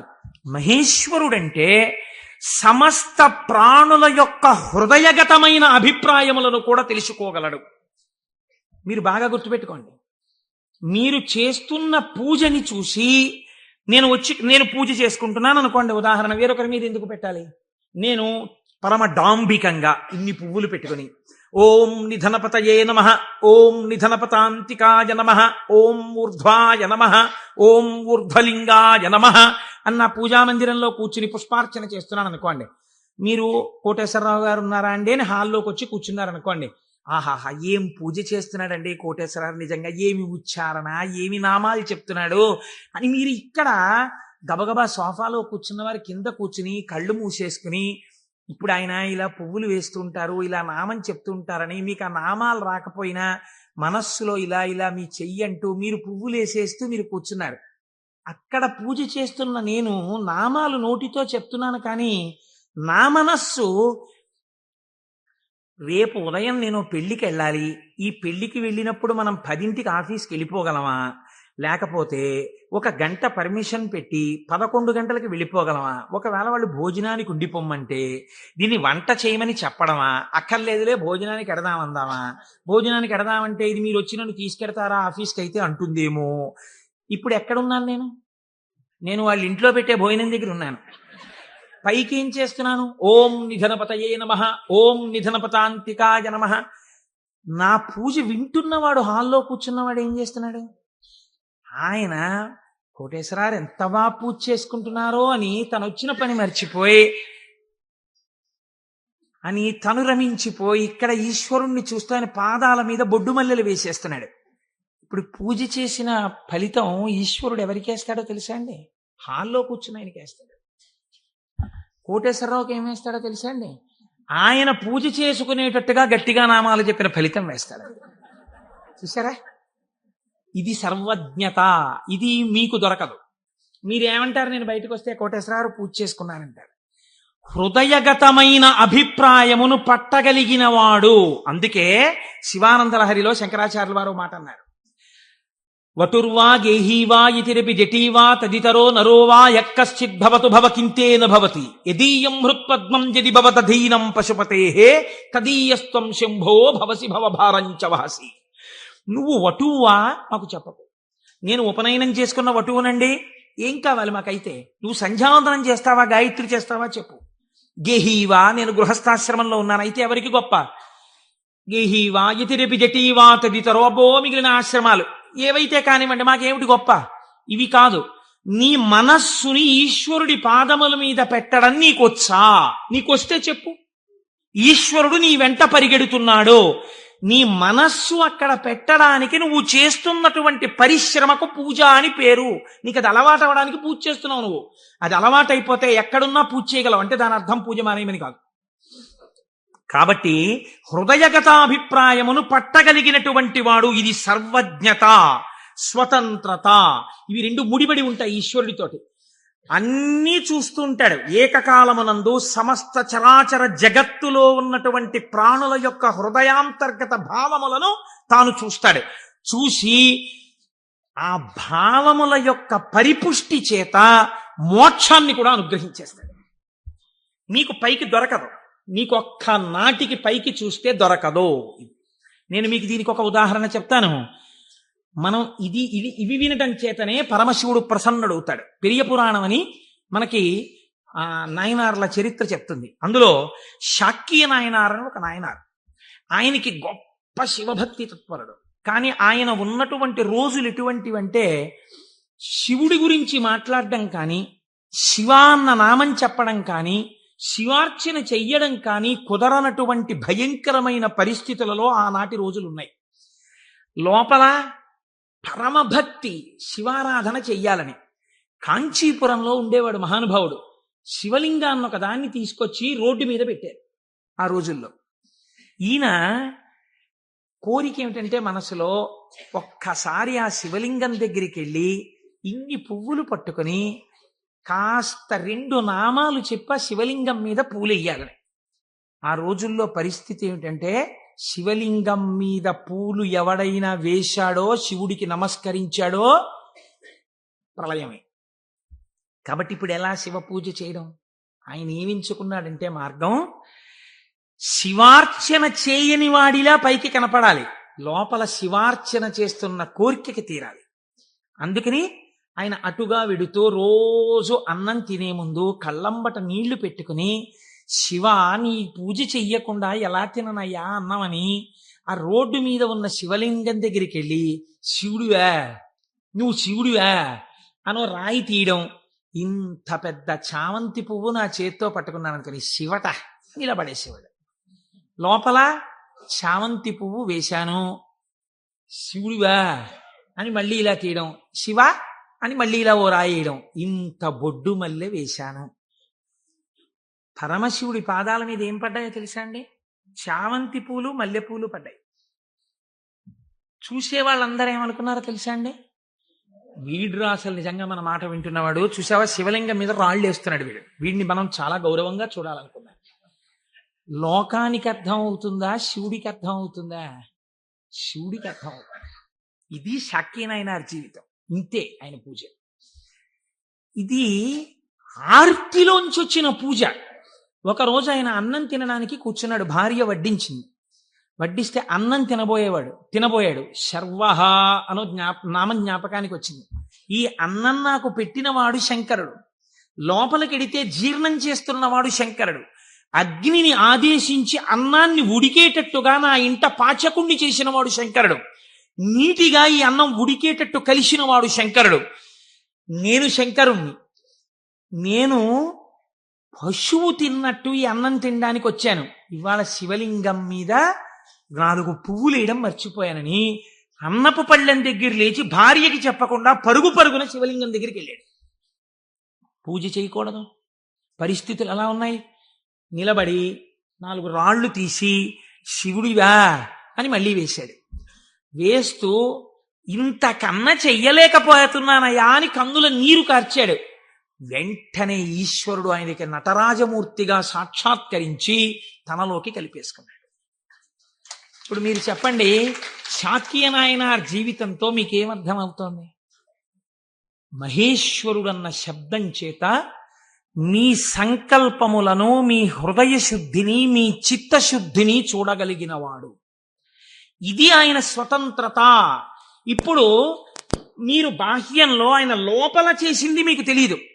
అంటే శంకరుడి మీద రాళ్లు వేసినటువంటి వాడికి మోక్షం ఇచ్చినవాడు శంకరుడు అని మీరు సిద్ధాంతం చేశారనుకోండి, మీరు నేను అలా వేస్తే ప్రమాదాలు వస్తాయి. కాబట్టి లోపల ఏ భావనతో ఒక్క రాయి వేసినా దాన్ని భావనకి అనుగుణంగా తీసుకుని ఉద్ధరించి, చాలు పొంగిపోయాను రా నీ భక్తికని అన్నం విడిచిపెట్టి 4 రాళ్లతో పూజ చేసిన వాడికి మోక్షం ఇచ్చినవాడు. ఇలా చేస్తే మోక్షం ఇవ్వాలని ఏమైనా రూల్ ఉందా? అలా నియమాలు ఏముండవు.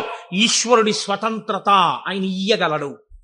ఇది మహేశ్వర శబ్దము చేత ప్రతిపాదింపబడుతుంది. ఇది ఆయన శక్తికి లోపం ఉండదు. ఆయన ఇది చేశాడు కాబట్టి ఇంక ఇది చెయ్యలేడని మీరు చెప్పలేరు. ఆయన శక్తి క్షీణించిపోయిందండి, ఆయన అలిసిపోయాడండి, అలా ఏం ఉండదు. నిరంతర ఉత్సాహముతో ఉంటాడు. ఎప్పుడూ ఆయన శక్తి క్షీణించడం అన్నది ఉండదు. అటువంటి వాడెవడో సర్వజ్ఞత, తృప్తి. తృప్తి అన్న మాట ఎప్పుడు వస్తుందండి? మీరు చూడండి, ఒక ఆయనకి పెద్ద బంగళా ఉంది, కానీ ఆయన ఎప్పుడు ఎక్కడ కూర్చుని ఉంటారంటే ఆ ఇంటి పెరట్లో ఓ చక్కటి పూల తోట ఉంది, అందులో ఆయన ఒక ఈజీ చైర్ వేసుకుని అందులో కూర్చుని ఉంటారు ఎక్కువ. మా దొరగారు ఎక్కువగా వేప చెట్టు కింద కూర్చుని ఉండేవారు. వేప చెట్టు కింద కూర్చుని దొరగారు ఉన్నారు కాబట్టి దొరగారు ఇంట్లో ఉండడానికి అవకాశం. ఐశ్వర్యవంతులు శిష్యులున్నారు. ఏమిటి ప్రారంధం? ఇన్ని కన్నాలతో ఉన్నటువంటి తువ్వాలతో ఎలా తుడుచుకుంటున్నారు? మీకు ఒక మంచి తువ్వాలే కొనివ్వలేమా అన్నారంటే ఆయన అన్నారు, ఎవరు చెప్పారు మీకు నా తువ్వాలు కన్నాలతో ఉందని? సహస్రాక్షుడే నా తువ్వాలు, ఇంద్రుణ్ణి తువ్వాలుగా తుడుచుకుంటున్నాను, అందుకే చూడండి దానికి 1000 కళ్ళుంటాయన్నారు. ఇది తృప్తి. తనకిది లేదన్న భావన ఉండదు, అంతా నాదే, నాది కాంతి ఏమిటన్న భావనతో బతుకుతారు పెద్దలు. కాబట్టి అటువంటి తృప్తి మహేశ్వరుడి సొత్తు. కాబట్టి ఇటువంటి స్వతంత్రత, ఇటువంటి శక్తి కలిగిన వాడు ఏదైనా చేయగలడు. ఇక్కడ మనకి ఒక అనుమానం వస్తుంది, ఏమన్నా అంతా బాగుంది కానీ మనందరికీ ఎందుకండి అలా కనపడదు? మరి మనందరికీ కూడా అలా తెలిసిపోయి హాయిగా భావన లోపల నాటుకుపోయింది అనుకోండి, ఇంకా మనందరం మీరు చెప్పేది ఏముంది, రేపు పొద్దున్న నుంచి మీరు కింద కూర్చోండి మేము అందరం చెప్తాం ఆ పతంజలి చెప్పినట్టు 1000 నాలుకలతోటి అంటే. మరి ఎందుకు నిలబడదు? ఇది మీరు చాలా జాగ్రత్తగా కనిపెట్టవలసినటువంటి రహస్యం శాస్త్రంలో. మాయినంతు మహేశ్వరం, ఆయన మాయ ఆయనని చూడకుండా మిమ్మల్ని అడ్డగిస్తుంది. ఆ మాయ ఆయన అనుగ్రహం చేతనే తొలగుతుంది. మాయ అంటే ఉన్నదా లేనిదా? ఉన్నట్టు కనపడి లేనిది, అది చిత్రం. అది ఎవరిది? ఈశ్వరుడిదే. ఈశ్వరుడిదే అయిన మాయ ఈశ్వరుణ్ణి కనపడకుండా చేస్తుంది. ఏమిటండి మీ మాటలు అయోమయంగా ఉన్నాయి? నేను మీకు ఉదాహరణ చెప్తాను. మేఘం ఎవరి వలన వచ్చింది? సూర్యుడి వలనే వచ్చింది. సూర్యుడు సముద్రములో ఉన్నటువంటి నీటిని లాగాడు, నీటిని లాగితే నీటి ఆవిరిగా వచ్చి మేఘం ఏర్పడింది. ఈ మేఘం సూర్యుడికి అడ్డొచ్చింది. ఇప్పుడు సూర్యుడు కనపడ్డా? కనపడ్డ, మేఘం అడ్డొచ్చేసింది. సూర్యుడి చేత తపింపబడిన సముద్ర జలములు ఆవిరిగా పీల్చబడితే మేఘమై సూర్యుడినే అడ్డినట్టు ఈశ్వరుడు యొక్క శక్తియే మాయగా పరిణమించి ఈశ్వరుడు కనబడకుండా చేస్తుంది. ఈ మాయ తొలగడం ఎవరి వల్ల తొలగుతుందో తెలుసా అండి? ఈశ్వర వాక్కు వలన, ఈశ్వర స్వరూపులైన గురువాక్యముల వలన. నిరంతర గురువాక్య శ్రవణమే మాయ తొలగుటకు సాధనము. అందుకే గురువు లేని విద్య గుడ్డి విద్య. ఆ గురువు అనుగ్రహం ఉంటే తప్ప మాయ తొలగదు. ఈ మాయ చిత్రంగా ఉంటుంది. ఎంత చిత్రంగా! మాయ యొక్క స్వభావం ఏమి మీకు తేలిక మాటల్లో చెప్పాలంటే, ఇప్పుడు నేను దాని గురించి పెద్ద చర్చ చెయ్యకుండా చెప్పాలి అంటే, మాయ వలన వచ్చేటటువంటి ఉత్తర లక్షణము కామక్రోధములు. ఎందుచేత? వెంటనే ఈశ్వరుడితో ఉన్నటువంటి పట్టు విడిచిపెట్టేసుకుని తన యందు పెట్టేసుకుని ఈశ్వర దర్శనమాగి ఇదంతా నా ప్రజ్ఞ అంటాడు. అనగానే మాయ ఏర్పడిపోయిందనమాట. అంతే, ఏర్పడి కామక్రోధములతో కొట్టుమిట్టాడుతుంటాడు. మీరు ఒక్క విషయం, నేనిప్పుడు ఒక విషయాన్ని చెప్పబోయే ముందు నేను ఇప్పుడు శివమహాపురాణంలోంచి ఒక ఆఖ్యానాన్ని అనుసంధానం చేయబోతున్నాను. ఇది చెప్పబోయే ముందు నేను ఒక విషయం చెప్పకుండా మొదలు పెడితే ఒక ప్రమాదం ఏర్పడేటటువంటి అవకాశం ఉంది. ఒక 95 సంవత్సరాల వృద్ధుడు అలా వెళ్ళిపోతూ ఉపన్యాసం అయిపోయిన తర్వాత ఒక ఆటో కింద పడబోయారనుకోండి. చూసిన వాళ్ళు, అయ్యయ్యో తాతగారు అదేంటండి అలా ఆటో కనపడలేదా మీకు అంత లైట్ వేస్తే? అంటే బాబు కళ్ళు డాజిల్ అయిపోయాయా, కనపడలేదు, పడిపోయాను అన్నారు అనుకోండి. మీరు ఏంటంటారు? గబగబా ఎత్తి తీసుకొచ్చి పక్కన కూర్చోబెట్టి, తాతగారు ఏమైనా దెబ్బలు తగిలాయా అండి అని ఆటో పిలిచి మాట్లాడి వారిని వారి ఇంటికి పంపిస్తారు. నాలాంటి ఒక దుఃఖపోతూ ఇలా అడ్డు పెట్టి ఆటో కింద పడ్డాడు అనుకోండి, మీరు ఏమంటారు? ఏమయ్యా ఆ మాత్రం చూసుకోలేవా ఏంటి, అలా వెళ్ళిపోయి పడిపోయేంటి అంటారు కదా. ఒక అజ్ఞాని పడిపోయాడు అనుకోండి, అది పెద్ద విశేషంగా మీరు చెప్పక్కర్లా. ఎంతటి మహాత్ములు కూడా మాయకి ఎలా పడిపోతూ ఉంటారో మీరు తెలుసుకున్నారనుకోండి, దానికి ఎంత శ్రద్ధ అవసరమో మీకు అర్థం అవుతుంది. కాబట్టి అలాంటివి చెప్పేటప్పుడు ఏ కోటేశ్వరరావు లాంటి వాడో కామమునకు వశుడైనాడు, క్రోధమునకు వశుడైనాడు అని చెప్తే అది పెద్ద విశేషం ఏంటంటే వాడు అలాంటి వాడే అంటారు. కాదు, ఒక మహాపురుషుడు అలా వశుడైనాడు అనుకోండి. అందుకే వాళ్ళు మహాత్ములు ఎవరు తమ జీవితంలో సంఘటనలు దాచరు, రాసేస్తారు. మహాత్మా గాంధీ గారు జీవితంలో ఆటోబయోగ్రఫీ రాసుకున్నప్పుడు చెప్పుకున్నారు, చంద్రశేఖర పరమాచార్య స్వామి 73వ ఏట ఇప్పటికీ నన్ను ఆశ అప్పుడప్పుడు పట్టుకునే ప్రయత్నం చేస్తూ ఉంటుందని చెప్పుకున్నారు. మహాత్ములు దాచరు. కనుక చూడండి, శివమహాపురాణం మీకు ఈ జ్ఞానాన్ని ఉపదేశించడానికి ఒక అద్భుతమైన ఘట్టాన్ని తీసుకొచ్చి బోధ చేసేటటువంటి ప్రయత్నాన్ని ప్రారంభం చేస్తోంది. ఒకానొక సమయంలో నారద మహర్షి హిమవత్ పర్వతము యొక్క క్రింది భాగమునందు గంగానది ప్రవహించేటటువంటి ప్రాంతంలో పరమశివుడు ఎక్కడ కూర్చుని తపస్సు చేశాడో అటువంటి గుహలో కూర్చుని పరబ్రహ్మమును గూర్చి తపస్సు చేశాడు. తపస్సు చేస్తున్నప్పుడు ఇంద్రుడు మన్మధుణ్ణి పిలిచి ఒక మాట చెప్పాడు. తపస్సు చేస్తున్నాడా? తపస్సు అంటే భగవంతుని యందు మనస్సు లగ్నమై ఉండాలి. అది చంచలమవుతుందా లేదా పరీక్ష చేస్తుంటారు. కనుక నువ్వు వెళ్ళి వికారములను ఇంద్రియములకు చూపించి వశుడవుతాడేమో చూడమన్నారు. అంటూ ఇంద్రుడు అన్నాడు, హిమశైల గుహాయాం హి మునిస్తపతి నారద మనసోద్దిశ్య విశ్వేశం మహాసంయమవాన్ దృఢ. అడిగోనయ్యా, మహాసంయమవాన్, సంయమి అయినటువంటి నారద మహర్షి తపస్సు చేస్తున్నాడు. మన్మథా నువ్వు అక్కడికెళ్ళి ప్రలోభ పెట్టి ఆయన తపస్సు భగ్నమయ్యేటట్టుగా చూడు. అగ్నియందు తప్తమైతే కదండి బంగారానికి కాంతి. పరిస్థితులను తట్టుకుని నిలబడినప్పుడు కదండి వాడు బ్రహ్మశ్రవణం. కాబట్టి ఆ తపస్సుకి విఘ్నం పెట్టడం, ఆ తపస్సు సిద్ధించడానికి బాగా పుటం పెట్టడమే నా దృష్టిలో. ఇప్పుడు మన్మధుడు వెళ్ళాడు, ఏదో ప్రయత్నం చేశాడు, ఆయన ఏం లొంగలేదు. నారద మహర్షి యొక్క తపస్సు సఫలీకృతమైంది. ఆ తపస్సు పూర్తి చేసి ఆయన బయటికి వచ్చారు. చిత్రం చూడండి, ఇంతసేపు అన్నిటినీ విడిచిపెట్టి ఒక గుహలో కూర్చొని పరబ్రహ్మానుసంధానం చేసి గొప్ప తపస్సు చేసినటువంటి నారద మహర్షి ఎక్కడికి వెళ్ళారు? ఎవరి గురించి తపస్సు చేశారో వారిని సాకారముగా చూడ్డానికి కైలాస పర్వతానికి వెళ్ళారు. వెళ్ళి ఏమని చెప్పాలి? ఈశ్వర, మీ అనుగ్రహం నా చేత తపింపచేసి తపస్సునందు నాకు సాక్షాత్కరించి నాకు జ్ఞానభిక్ష పెట్టారని చెప్పాలి.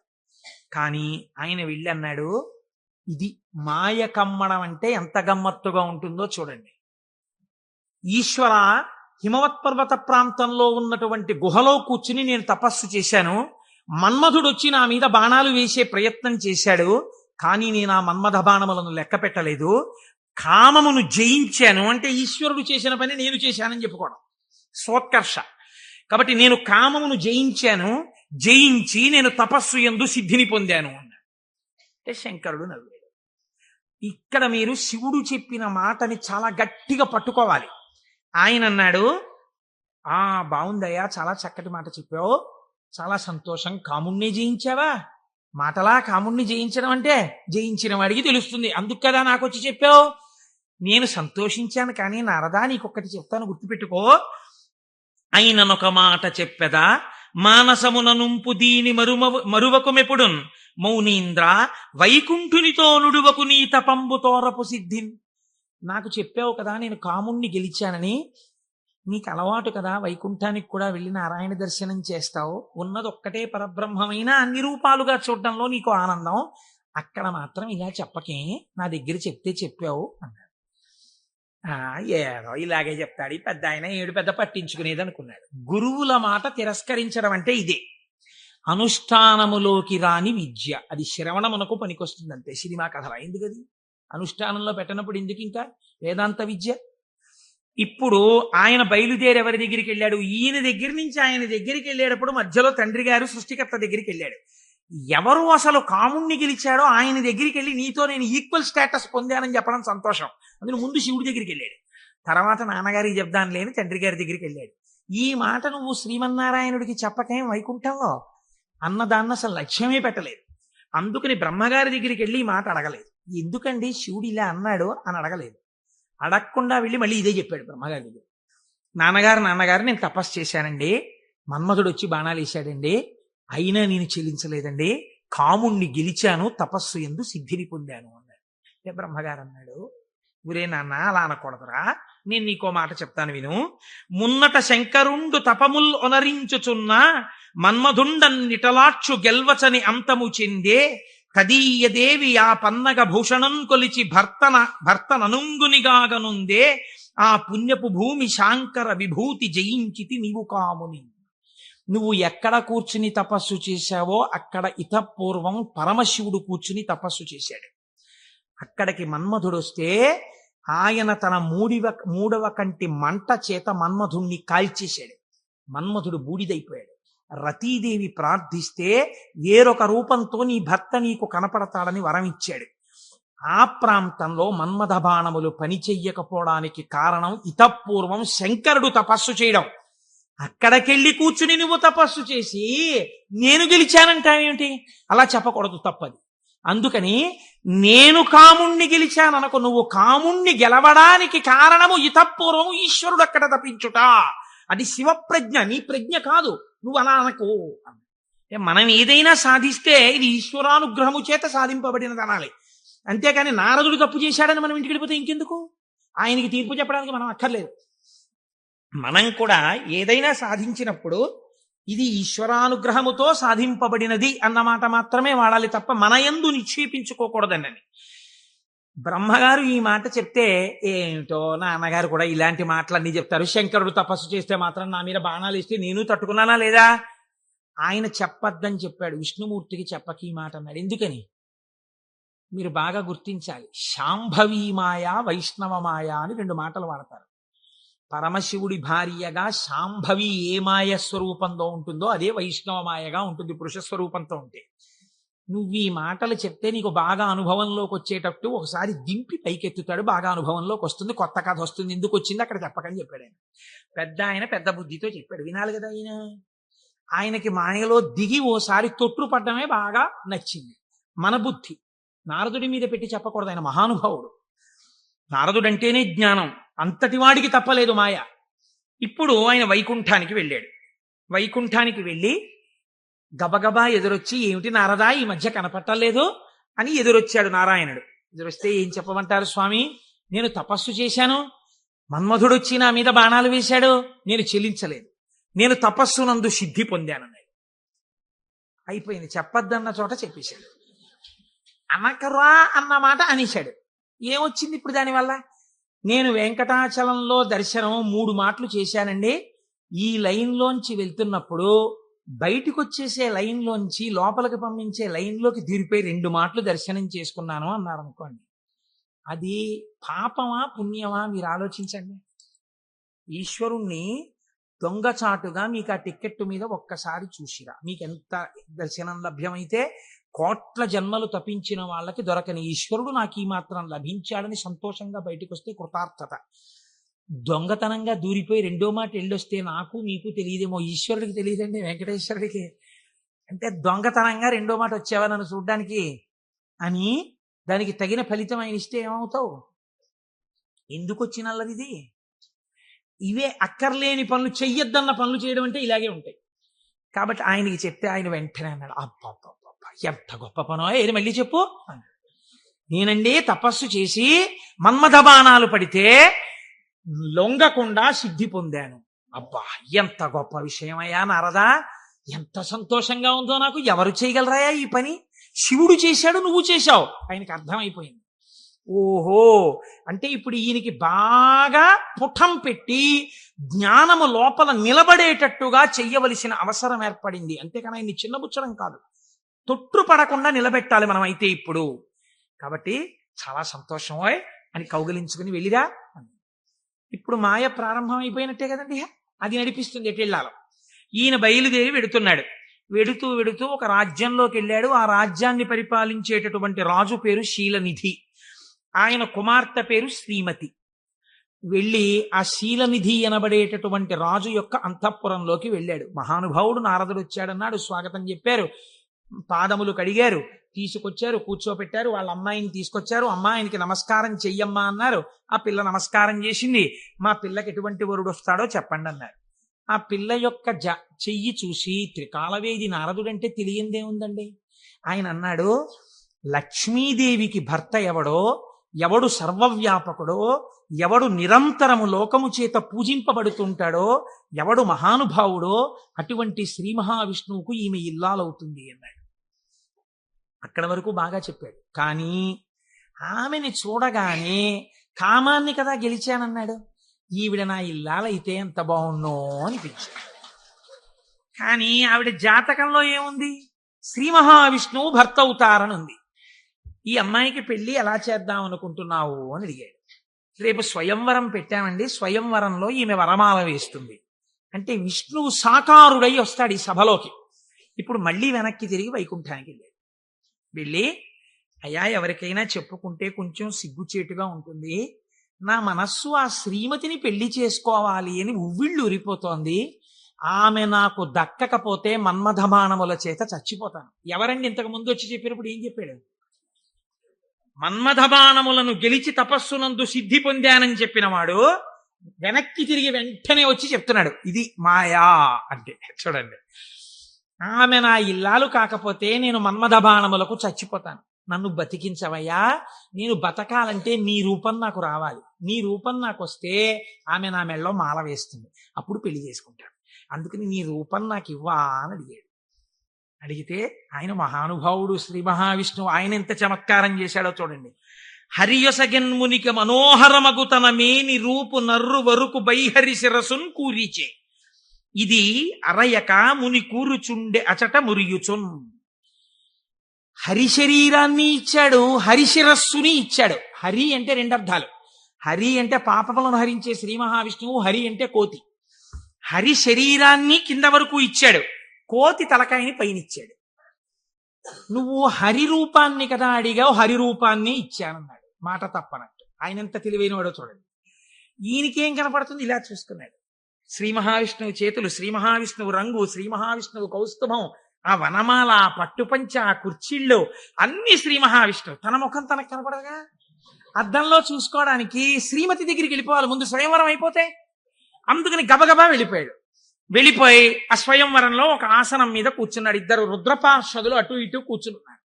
వాళ్ళు అన్నారు, వీడు ఎవడరా శ్రీ మహావిష్ణువులా పంచె కట్టుకున్నాడు, మాలలు వేసుకున్నాడు, ఇటు ఆ కౌస్తుభం పెట్టుకున్నట్టు అలా పెట్టుకున్నాడు, ఆ వనమాల వేసుకున్నట్టు వేసుకున్నాడు, పైన కోతి మొహం, వీడిని ఎవరు పెళ్లి చేసి ఎలా శ్రీమతి మాల వేస్తుంది, వీడు ఇలా వచ్చాడేమిటి అంటున్నారు. ఆయనకి ఎంతసేపు యావని వినిపిస్తోందంటే నా మెళ్ళో మాల వేసేస్తుందని కుళ్ళిపోయి వీళ్ళు ఇలా అనుకుంటున్నాడు. ఆ శ్రీమతి దండ పట్టుకుని దగ్గరికి వచ్చింది. తీరా దండ పట్టుకుని దగ్గరికి వచ్చేటప్పటికి కాళిదాస మహాకవి వర్ణిస్తారులేండి, ఆ ఇందుమతీదేవి దండ పట్టుకుని ఎవరి దగ్గరికి వెడితే వాళ్ళకి పగటిపూటలా అనిపించింది. ఎందుకంటే ఆవిడ యొక్క వెలుతురులో వాళ్ళు ప్రకాశించారు. ఆ తర్వాత కొంచెం ముందుకెళ్ళేటప్పటికి ఆవిడ వెళ్ళిపోయింది, వీళ్ళు చీకట్లో ఉండిపోయేవారు. నాకు కొన్ని ఆశ్చర్యంగా ఉంటాయి. నేను ఇంట్లోకి వెళ్ళేటప్పటికి కరెంటు పై చీకటిగా ఉంది. మా అమ్మాయి ఒక ఛార్జింగ్ లైట్ పట్టుకుని వచ్చి ఆ వెలుతురులో, నాన్నగారండి మిమ్మల్ని నేను వెలుతురులోకి తీసుకొస్తున్నాను అంది. చాలా గొప్ప మాట అమ్మా అన్నాను. అంటే ద్వంద్వార్థములతో మాట్లాడింది. చాలా సంతోషం తల్లి, పోన్లే నా కూతురి చేత నేను వెలుగులోకి వచ్చినా చాలా గొప్పవాడినే కదా. అందుచేత ఆయన అలా ఆ శ్రీమతి దగ్గరికి వచ్చింది. దగ్గరకు వస్తే నాకే మాల వేస్తుంది అని సంతోషపడిపోయాడు ఆయన. ఆ పాపం నా శిరస్సు అందదేమో అని కొంచెం వంచాడు. ఆవిడ ఇలా చూసి భృకుటి ముకులించి, ఈ కోతి శిరస్సు ఏమిటి, ఈ రూపం ఏమిటి అనుకుని వెళ్ళిపోయాడు. ఈలోగా రావలసిన శ్రీహరి రాజకుమారుడి వేషంలో వచ్చాడు. ఆవిడ గుర్తుపట్టింది, మాల తీసుకెళ్లి శ్రీమన్నారాయణుడి మెడలో వేసేసింది. ఈవిడ్ని తీసుకుని ఆయన చక్కబోయాడు వైకుంఠానికి. ఈయనకి ఎక్కడ లేని బాధ కలిగింది. ఈలోగా పక్కనున్న రుద్రపార్షదులు ఇద్దరు అన్నారు, ఏమయ్యా నీకు ముందే చెప్పాం, కోతి మొహం వేసుకుని సభలోకి వచ్చావేమిటయ్యా అని, నిన్నెవరు పెళ్లి చేసుకుంటారనుకున్నావయ్యా అన్నారు. అనేటప్పటికీ వాళ్ళిద్దరికీ కూడా మీరు రాక్షసయోనుల యందు జన్మించెదరుగాక అని చెప్పించారు. తప్పెవరిది? ఒప్పు చెప్పిన వాళ్ళెవరు? ఒప్పు చెప్పిన వాడికి తపఫలితంతో శాపం ఇచ్చాడు. మాయా ప్రభావము కామక్రోధముల యందు ఎలా తిప్పుతుందో చూడండి. శపిస్తే వాళ్ళు ఎటువంటి స్థితిలో ఉన్నారు? ఇదంతా శివేచ్ఛ అని వాళ్ళు నమ్మారు. ఇది పరమభక్తి. వాళ్ళకి ఆ కష్టమే వచ్చినా ఇది కూడా ఈశ్వర శాసనమే అనుకున్నారు. వారులు జ్ఞానధనము చేకూరిన వారౌటమదిని కుందకయే శివేచ్ఛారీతి నడచునని అన్నారదునిన్ దూరరైరి నడచి రెచటికో. వాళ్ళు ఇదేమిటయా మమ్మల్ని ఇలా శపించావు, నువ్వు కోతి మొహం పెట్టుకుని వచ్చి అని చెప్పి తిరిగి శపించకుండా ఇది కూడా శివేచ్ఛే అని వాళ్ళు వెళ్ళిపోయారు. వాళ్ళు మహాజ్ఞానులు. ఇప్పుడు ఈయన గబగబ గబగబా మళ్ళీ వైకుంఠానికి వెళ్ళాడు. వైకుంఠానికి వెళ్ళి ఎంత పనిచేశావయ్యా శ్రీమన్నారాయణ, నీ రూపం నాకు ఇమ్మని అడిగాను, హరి రూపం ఇమ్మని అడిగితే హరి రూపం హరి శిరస్సు కోతి శిరస్సు పెట్టావు, దానివల్ల శ్రీమతిని నువ్వు పెళ్లి చేసుకున్నావు, నాకు కాకుండా చేశావు, నన్ను ఎంత అవమానాలు పాలు చేశావు, ఇది రేపు పొద్దున శివపురాణంలోకి ఎక్కేస్తుంది, ఓ చేతకానికి కోటేశ్వరరావు చెప్పడం మొదలెట్టేస్తాడు. నా బతుకు బజార్లో పెట్టేశావు, నిన్ను వచ్చి అడిగినందుకు ఎంత రహస్యంగా అడిగాను, దానికి ఎంత కథ సృష్టించావు, చూడు నా కడుపు ఎంత మండిపోతుందో. మరియున్ వానర ముఖమును సరియని నాకిచ్చినట్టి చందమునకు వానరులే శరణం బౌదురు, నరుడవు నీ వగుచు వగగ నంగల అవని. నీవు ఒకానొక నాడు నరుడవై పుట్టి అందచందాలు కలిగిన భార్య దూరమైపోతే అరణ్యంలో పడి ఏడిస్తే ఈ కోతి ముఖం ఉన్న వాళ్లే వచ్చి సహాయం చేసి నీ భార్యతో నిన్ను కలుపుతారు, నిన్ను శపిస్తున్నానంది. మహానుభావుడు కనుక శ్రీమన్నారాయణుడు దాన్ని కూడా లోకానికి ధర్మ మార్గం నేర్పడానికి రామావతారమునందు సీతావియోగంగా తీసుకున్నాడు. ఇప్పుడు ఈ శాపవచనాన్ని కూడా విడిచిపెట్టేశాడు, ఇద్దరిని శపించేశాడు, భగవంతుణ్ణే శపించాడు, రుద్రపార్షదుల్ని శపించాడు, కామమునకు వశుడయ్యాడు. ఇప్పుడు స్వస్థత కలిగింది. ఏమిటి నేను పొందింది అనుకున్నాడు. చిచ్చి చిచ్చి, ఎక్కడి నా జన్మ, ఎక్కడి తపస్సు, ఎక్కడి మహతి. ఆనాడు శంకరుడు చెప్పాడు, నేను గెలిచానని అనద్దు, ప్రత్యేకించి వైకుంఠంలో ఈ మాట చెప్పకు సుమా అని చెప్పాడు ఆయన. అక్కడే చెప్పాడు. కాబట్టి శివవాక్కు గురువాక్కు, ఏది అనకురా, ఏదైనా ఈశ్వరుడు ఇచ్చాడను నీకు ఇబ్బంది ఉండదు అంటే, వీడు ఏదైనా సాధించేటప్పటికి నాదంటాడు, ఏదైనా పోయేటప్పటికి దిక్కుమాల దేవుడు ఏం చేశాడు నాకంటాడు. రెండూ పాపకర్మలే.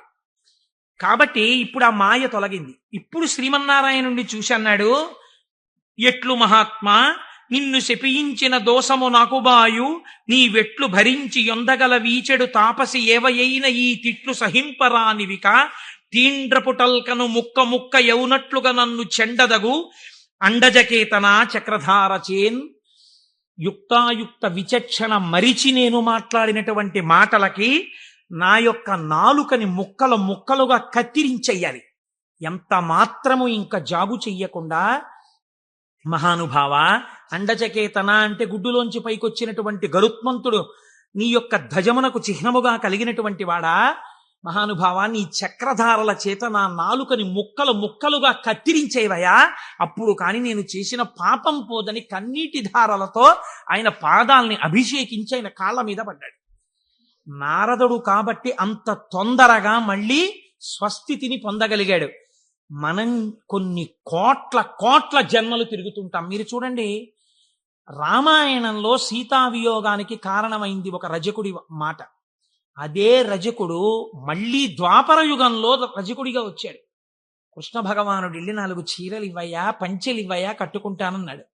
ఎట్టట్రా మనుజేంద్ర చేలములు మీ కియ్యంబాడియే మిరలుం కట్టంబోలుదురే, పయోఘృతదది క్షీరంబులన్ మెక్కి ఇట్లాడంజనుగాక, గొల్లలకు మీకి భంగి నోరాడెడిన్ కట్టా ప్రణంబులు కొలుపోయదుసు మీ కంసోద్ధతిన్ బాలక. ఆయన 4 పంచెలు ఇవ్వరా అంటే వీడి ఇన్ని మాటలు మాట్లాడు. ఎట్టెట్రా, ఏంట్రా నీకు రాజుగారి బట్టలు కావలసి వచ్చాయా, బాగా నందవ్రజంలో పాలు వెన్న తిని ఒళ్ళు కొవ్విందా, నీకు రాజు పంచెలు కావాలా, పంచె కట్టుకోవడం కాదురా, ఈ మాట తెలిస్తే కంసప్రభువుకి ఏమవుతావు తెలుసా, ముక్కలైపోతావు అన్నాడు.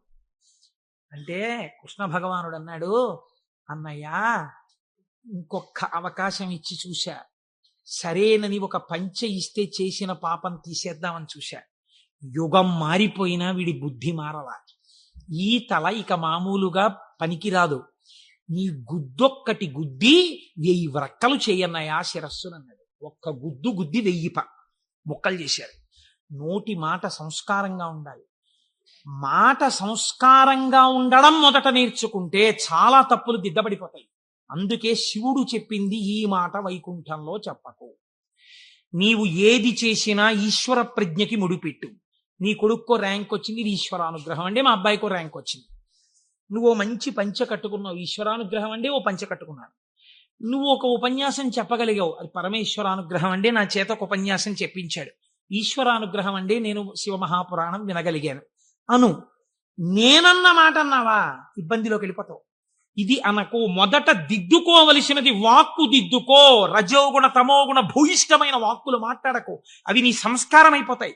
ఈ సంస్కారము నిన్ను జన్మ జన్మాంతరములు తిప్పుతుంది. నారదుడు కాబట్టి మహానుభావుడు గంటలో సర్దుకున్నాడు.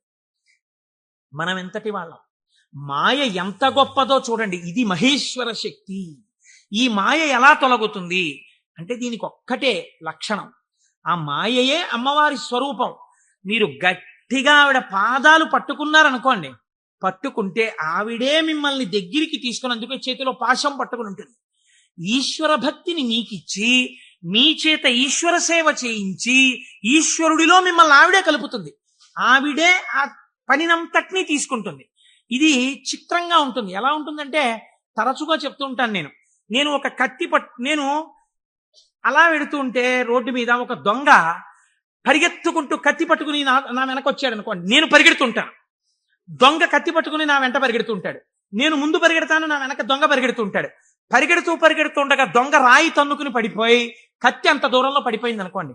ఇప్పుడు నేను నిజానికి దొంగని ఏం చేయగలిగిన ధైర్యం నాకేం లేదు, కానీ కత్తి తీసుకుని ఇలా నిలబడ్డాను నేను. దొంగ పరిగెడుతున్నాడు. ఇప్పుడు ఎందుకు పరిగెడుతున్నాడు? దొంగ చేతి కత్తి నా చేతిలోకి వచ్చింది. ఇన్నాళ్ళు మిమ్మల్ని తిప్పిన కామం, ఆ కామపాశాలు అమ్మవారి పాదాలు పట్టుకుంటే భక్తి పాశాలుగా మారిపోయాయి. ఈ మార్పుకి మీరు అమ్మవారి పాదాలు పట్టుకుంటే చాలా ఆవిడ మాయాశక్తి. ఇటు తిప్పిన ఆవిడ అటు తిప్పేస్తుంది. మాయాపాశాన్ని భక్తిపాశం చేసేస్తుంది. లోకమునందు తిరిగిన పంచతన్మాత్రల్ని ఈశ్వరుడి వైపుకి తిప్పేస్తుంది. తిప్పేసి ఈశ్వరుడిలో కలిపేస్తుంది. కాబట్టి ఇప్పుడు మీరు మాయా అన్న అవనికని పైకెత్తి శివుడితో కలుపుతుంది. ఇది మహేశ్వరుణ్ణి చేరుకోవడానికి మార్గం. ఆ మార్గమునకు మొట్టమొదటి పొరపాటు వాక్కునందు కలుగుతుంది.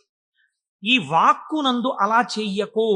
ఈశ్వర ప్రజ్ఞని గుర్తెరుగు, ఈశ్వరానుగ్రహాన్ని గుర్తెరుగు.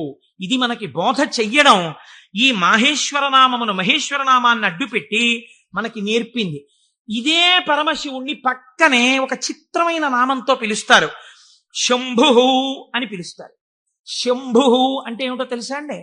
శం అంటే నిరతిశయమైనటువంటి సుఖము లేదా సుఖము. భావయతి కల్పించువాడు. మీరు చూడండి, ఒక వస్తువు ఉంటుంది. ఆ వస్తువు యొక్క సుఖానుభూతిని మీరు ఎప్పుడు పొందుతారు? ఒక వస్తువు యొక్క సుఖానుభూతిని మీరు ఎప్పుడు పొందగలరు అంటే ఆ వస్తువు మీ చేత అనుభవింపబడినప్పుడు. ఉదాహరణకి నాకు ఒక లడ్డు అంటే చాలా ఇష్టం అనుకోండి. ఆ లడ్డూని తీసుకొచ్చి మీరు ఇలా చూపించి, కోటేశ్వరారు మీకోసమే తెచ్చాం ఈ లడ్డు అన్నారనుకోండి. నేను ఆ లడ్డూని ఇలా చూసి నా కోరిక తీరుతుంది అంటానా? అనను.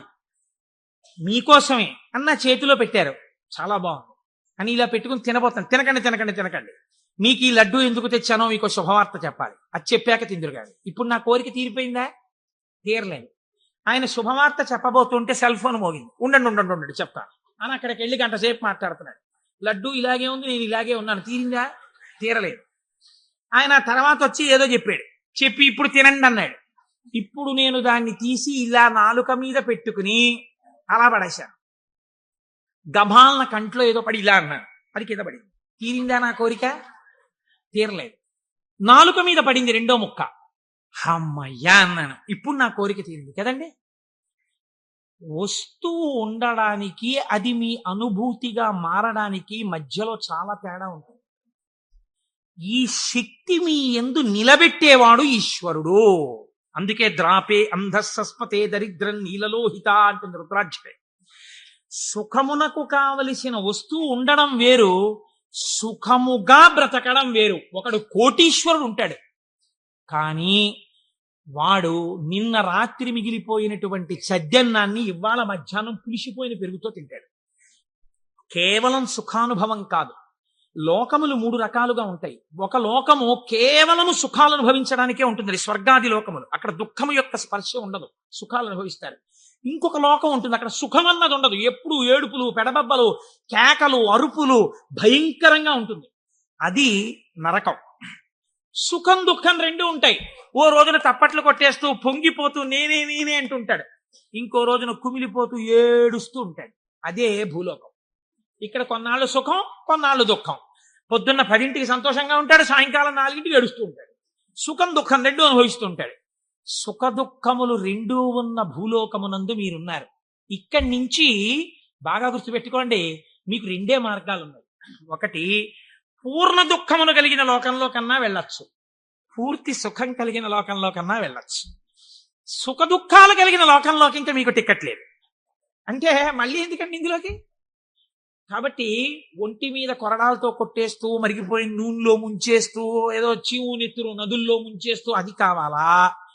హాయిగా సంతోషంగా పెద్దలతో కూర్చుని ఏదో ఆనందంగా ఉండడం, అమృతం తాగడం, ఇలాంటివి కావాలా? అంటే లౌకికంగా కోరుకుంటే పోనీ స్వర్గం కోరుకోండి. నరకానికి ఎడదాం అనుకోకూడదంటే మీకు ఒక లక్షణం ఉండాలి. వెంటనే మీకు ఒకటి కావాలి. ఏమిటి కావాలి? పాపము చేయకుండా ఉండుట. పాపం చేస్తే కదా నరకం. కాబట్టి పాపం చెయ్యకూడదు. ఇది సంభావయతి, మంచి భావములను ఇచ్చుట. ఇది ఎలా వస్తుంది అన్నారు శాస్త్రంలో. ఇది ఎలా కలుగుతుందండి అన్నారు. దీనికి ఒక ప్రతిబంధకం ఉందండి. అంత తేలిక కాదు. శివమహాపురాణం మీ జీవితాన్ని కరెక్ట్ చేస్తుంది. మీరు చూడండి, ఒక తేలిక మాట, ఒక వెలితి మాట ఒకటి మనం మాట్లాడతాం. కోటేశ్వరారు, చతుర్ముఖ బ్రహ్మగారు మేము లలాటం మీద రాసేసాడండి, రామాయణం చెప్పు, భాగవతం చెప్పు, శివపురాణం చెప్పని చెప్పేస్తారు మీరు. మా లలాటం మీద రాసేశాడు, చీకటి పడేటప్పటికీ మాకు ఎటో లాగేస్తుంది మనస్సు వెళ్ళిపోమ్మని, అందుకని మేము రామ్ పురాణానికి అంటాడు ఒకడు. అది తప్పు. అలా ఉండమని చెప్పలేదు శాస్త్రం. తిలకధారణము అన్న మాట ఎందుకు ఇచ్చారో తెలుసా అండి? మీ యొక్క ఆలోచన సరళిని మార్చుకొని గత జన్మలుగా తరువుకొస్తున్న వాసనలను జయించడానికి, మీకు పార్వతీ పరమేశ్వరుల అనుగ్రహం కలగడానికే మీరు విభూతి తీసుకుని లలాటమునందు పెట్టుకుని, బొట్టు తీసుకుని ఆజ్ఞాచక్రం మీద పెట్టుకుంటారు. ఇప్పుడు పార్వతీ పరమేశ్వరులు మీ లలాటమునందు వసించి ఉన్నారు. దీనివల్ల ఏం జరుగుతుంది అంటే, లలాట లిఖితారేఖ పరిమాస్త్రం నశక్యతే, ఇది కదా సామాన్య సిద్ధాంతం. బ్రహ్మగారు రాసిన రాత మారదు. కానీ మీరు తిలకధారణం చేసి విభూతి పెట్టుకోగానే నీ ఆలోచన సరళి ఎందు మార్పు వస్తుంది. ఎందుకు వస్తుందో తెలుసా అండి? మీరు చూడండి, ఒక ఆయన దగ్గరికి మీరు వెళ్ళేటప్పటికీ ఇలా విభూతి పెట్టుకుని ఇంత బొట్టు పెట్టు కూర్చున్నాడు అనుకోండి, ఈయన అడిగితే కొంచెం సౌమ్యంగా చెప్తారేమో అనిపించేస్తుంది మీకు గబుక్కుని. వెంటనే ఏమీ లేకుండా కొరకొర చూస్తున్నాడు అనుకోండి, బాబా ఆయన దగ్గరికి ఎందుకు లేండి అనిపిస్తుంది. అసలు మీరు భస్మ బొట్టు కనపడేటప్పటికి సాత్విక ప్రవృత్తి ముఖంలో కనపడిపోతుంది. సరికదా, ఆజ్ఞాచక్రం మీద బొట్టు అమ్మవారి యొక్క అనుగ్రహం. అమ్మవారి అనుగ్రహం ఆజ్ఞాచక్రం మీద ప్రసరణం మొదలవగానే నీ బుద్ధి యందు ఆలోచన మారిపోతుంది. మారిపోయి మనం ఈ పని చెయ్యొద్దు, మనం ఎందుకు ఈ పాపం చేయడం, మనం ఇంక ఇవాళ నుంచి ఇది చెయ్యొద్దు, మనం పురాణానికి వెళ్ళిపోదాం, మనం శివాలయానికి వెడదాం, మనం వెంకటేశ్వరుడి గుడికి వెడదాం, ఎన్నాళ్ళు ఈ తప్పుడు పని చేస్తాం, మనం చెయ్యొద్దు అని మీ యందు ఒక పూనిక రావడం ప్రారంభం అవుతుంది. అందుకని ముందు శరీరమును అలంకృతం చేసి లోపల మనస్సుని సంస్కరించడం దగ్గరికి వెళ్ళారు మీరు, మనస్సుని జయించలేకపోతే. పెద్దలు ఏదో ఉత్తినే హాస్యాస్పదంగా పెట్టలేదండి ఇవేవిని. కనుక తిలకధారణ చేసి భస్మ పెట్టుకోమని చెప్పారు. ఇప్పుడు మీరు అలా చెయ్యడం ప్రారంభిస్తే ఏమవుతుంది? అలా చెయ్యడం ప్రారంభిస్తే మీకు దుఃఖమును స్వీకరించి దుఃఖము నుండి బయటపడతారు. ఇది చిత్రంగా ఉంటుంది. ఇప్పుడు మీకు ఎందుకు ఈ ఆలోచనలు, పాపభూయిష్టమైన ఆలోచనల వైపు ఎందుకు తిరుగుతోంది మనస్సు అంటే, దానికి రజోగుణ తమోగుణ ప్రవృత్తి ఉంది. 3 గుణాలు ఉన్నాయి లోకంలో, సత్వము రజస్సు తమస్సు. ఇది ఎప్పుడూ కూడా ఆయన అలాగే చెప్తాడు కానీ హాయిగా పనిచేసేట్టు ఎంత సుఖంగా ఉంటుంది, ఒంట్లో ఓపిక ఉన్నప్పుడు చేయాలి, ఆయనకి ఏముంది అలాగే చెప్తాడు. అలా చేస్తూ కూర్చుంటా ఏంటి, సుఖంగా అనుభవించు అంటుంది.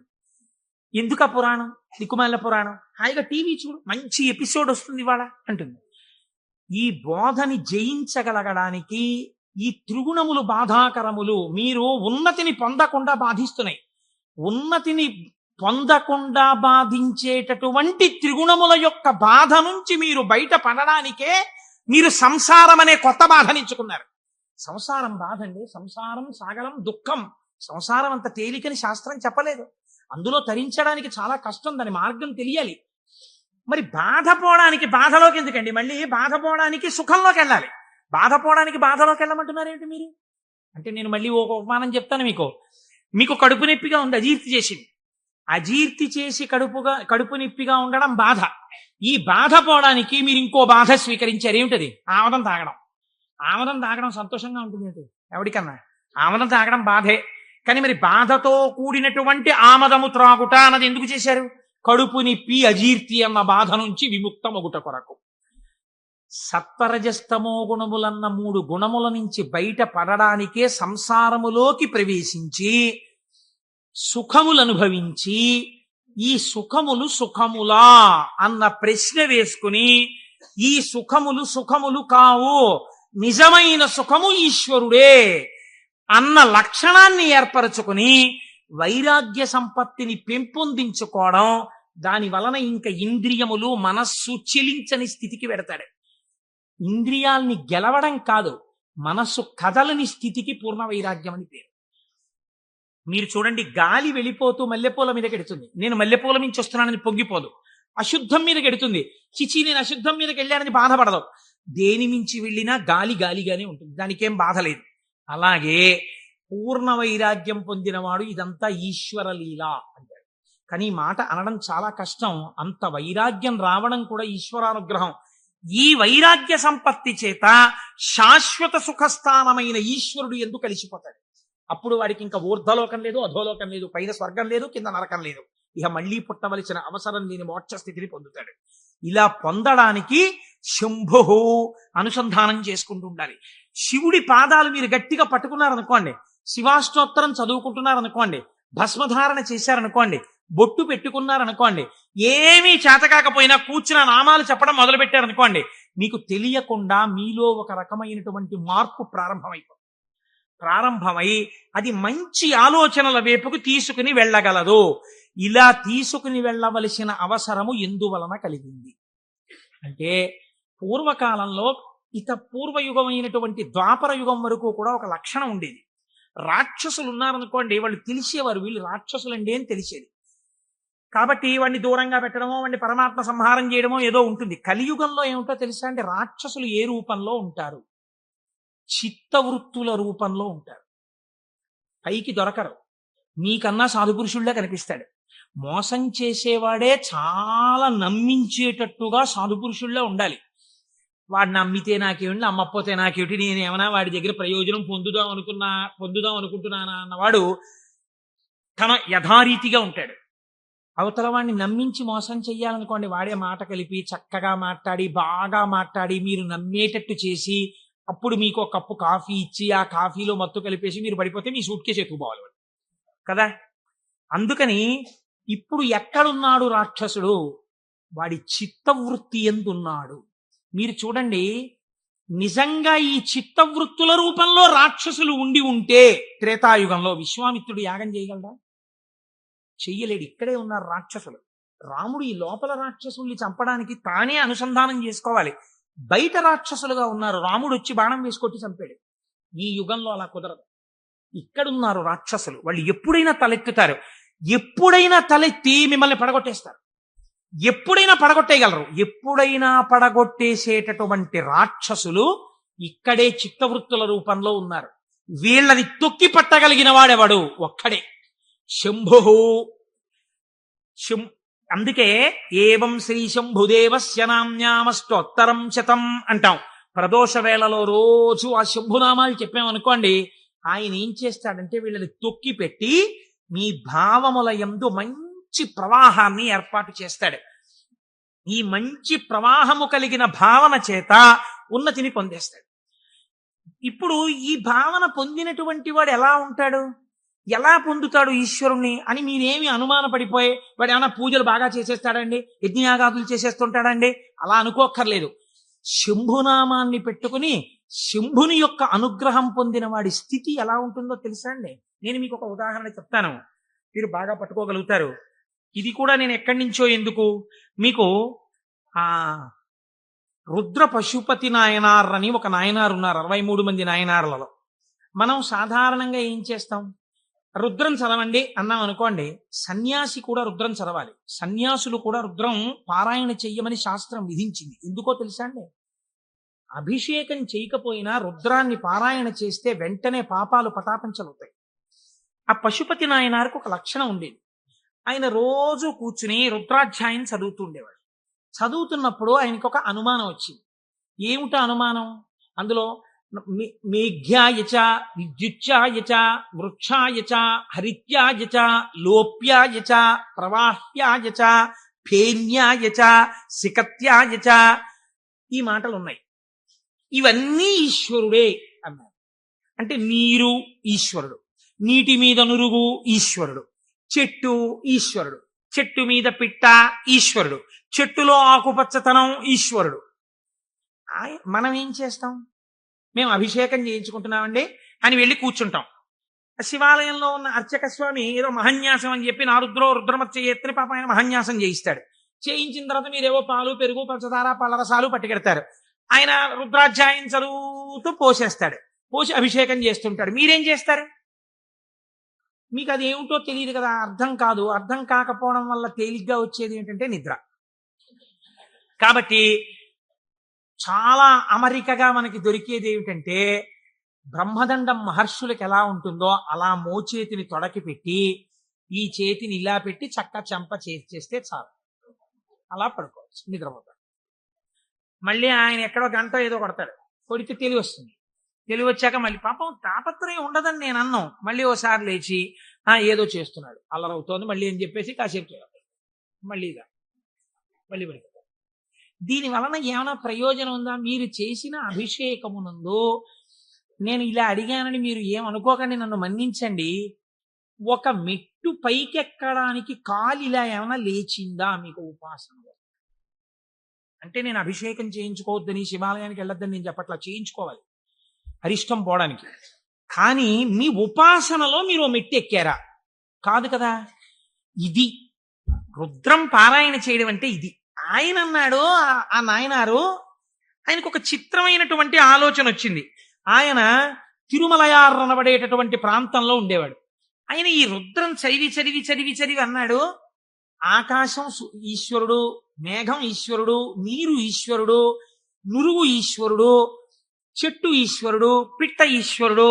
కాబట్టి నేను ఇంట్లో కూర్చుని ఇవన్నీ చెప్తుంటే ఉపయోగం ఏంటి? నేను ఈశ్వరుడిలో చేరిపోయి ఈశ్వరానుభూతిని పొందుతానన్నాడు. ఓ రోజు తెల్లవారకట్ట ఎవ్వరికీ చెప్పకుండా లేచి 4 గంటలకో వెళ్ళిపోయాడు బయటికి, ఊరి బయటికి వెళ్ళిపోయాడు. ఆ కొండ మించి ఒక సెలయేరు జాలువారుతోంది. గబగబా వెళ్ళాడు. ఆ సెలయేట్లో నడుంలోతు నీళ్లలో నించున్నాడు. నించుని చెట్టు వంక చూశాడు. నిశ్శబ్దంగా ఉంది వాతావరణం. ఆ కొండ కనపడింది, చెట్లు కనపడ్డాయి, చెట్ల యొక్క ఆకుపచ్చని కొమ్మలు కనపడ్డాయి. అంత నిశ్శబ్దంలో గలగల పారుతున్నటువంటి సెలయేటి శబ్దం వినపడుతోంది. ఆ నీటి మీద వెళ్ళిపోతున్న నురుగు కనపడింది. ఆయన వెంటనే ఆ ఒంటికి తగిలిన చల్లతనంలో ఈశ్వరుడు కౌగిలించుకున్న అనుభూతిని పొందాడు.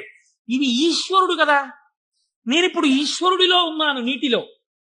కాబట్టి నేను నా కళ్ళతో చూస్తున్న మేఘం ఈశ్వరుడు, నేను మొలలోతులో ఉన్నది ఈశ్వరుడు, ఇలా వెడుతున్నది ఈశ్వరుడు, నేను చూస్తున్న ఆ కదులుతున్న ఈశ్వరుడు.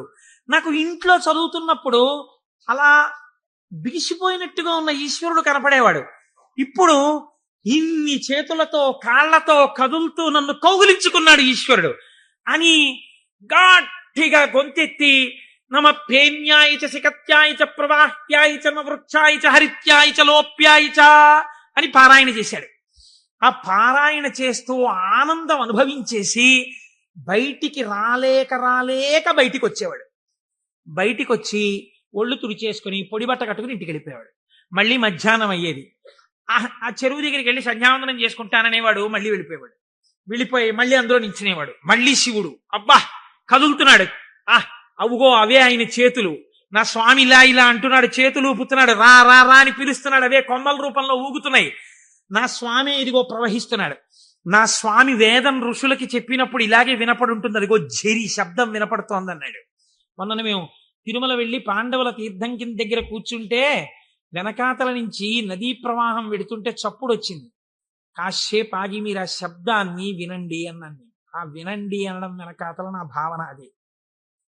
ఇప్పుడు ఈశ్వరుడు చెప్తున్నటువంటి వేదం ఋషులకు ఎలా చెవుల్లో వినపడిందో అలా నాకు ఈశ్వరవాణి వినపడుతోంది అన్నాడు. మళ్ళీ నిలబడిపోయాడు. మళ్ళీ నమ సోమాయ చ రుద్రాయ చ నమ తామ్రాయ చ అరుణాయ చ నమ శంగాయ చ పశుపతయే చ నమ ఉగ్రాయ చ భీమాయ చ అంటూ మళ్ళీ రుద్రం చదువుతూ మళ్ళీ అంతటా ఈశ్వరుడే నన్ను గట్టిగా పట్టుకున్నాడు నీళ్లలోని. అదే ఈ చల్లతనం. ఎంత చల్లగా ఉంటాడో మా స్వామి. ఒంటి నిండా చల్లటి పాములు, చంద్రమౌళి, ఆ గంగా, చల్లగా ఉంటాడు కదా, చల్లగా నన్ను పట్టేసుకున్నాడు. బాబోయ్ ఎంత గట్టిగా పట్టుకున్నాడో అన్నాడు. నీళ్లలో మునిగానం లేదు, ఈశ్వరుడు నన్ను గట్టిగా పట్టుకోవడం వల్లే నాకు ఇంత చల్లగా ఉందన్నాడు. ఈశ్వరుడు పట్టుకోవడం వల్ల అబ్బా నాకు ఎంత సంతోషంగా ఉందో అన్నాడు. ఈ సంతోషంలో రుద్రం చెప్తున్నానన్నాడు. అవుగో ఇలా చేతులు ఊపుతున్నాడన్నాడు. అంత ఈశ్వరుణ్ణి చూస్తున్నాడు. చూస్తూ పొంగిపోతూ ఆ రుద్రం తడబడిపోతూ చెప్పేవాడు. మళ్ళీ పైకి వచ్చేవాడు, పొడిబట్ట కట్టుకునేవాడు, వెళ్ళిపోయాడు. మళ్ళీ బాగా చీకటి పండించేవాడు. ఒక్కసారి అక్కడ కూర్చుని జపం చేసుకుంటానని మళ్ళీ వెళ్ళేవాడు, మళ్ళీ నీళ్లలో దిగేవాడు. మళ్ళీ ఈశ్వరుడు గట్టిగా పట్టుకున్న అనుభూతి పొందేవాడు. మళ్ళీ రుద్రం చెప్పేవాడు. ఇది కొన్నాళ్ళు అయిపోయిన తర్వాత ఏమైందంటే, తను అలా అడుగులేసి ఎడుతుంటే గాలి ఇలా తగిలేది. ఆ కాళహస్తి నుంచి వాయులింగ రూపుడైన నా స్వామి వచ్చి నన్ను ఒక్కసారి ఇలా పిలిచి, కోటేశ్వరరావు ఒకసారి పలకరిద్దామని వచ్చాను కాళహస్తి నుంచి అంటున్నాడు. అమ్మా స్వామి తగిలాడు ఇక్కడ, అబ్బా స్వామి నమస్కారం అంటున్నాడు. ఇప్పుడు ఎక్కడ లేడు ఆయనకి. అలా వెడుతూ పైకి చూశాడు. అబ్బో అనంతంగా పెరిగిపోయిన నా స్వామి ఆకాశ రూపంలో కనపడుతున్నాడని మళ్ళీ నమస్కారం చేసేవాడు. కపర్దీ నమ కపర్దినీచా అనేవాడు. ఇలా రాను రాను రాను రాను ఏమైపోయిందంటే, ఎవరు కనపడినా ఆయనకి ఈశ్వరుడే కనపడేవాడు.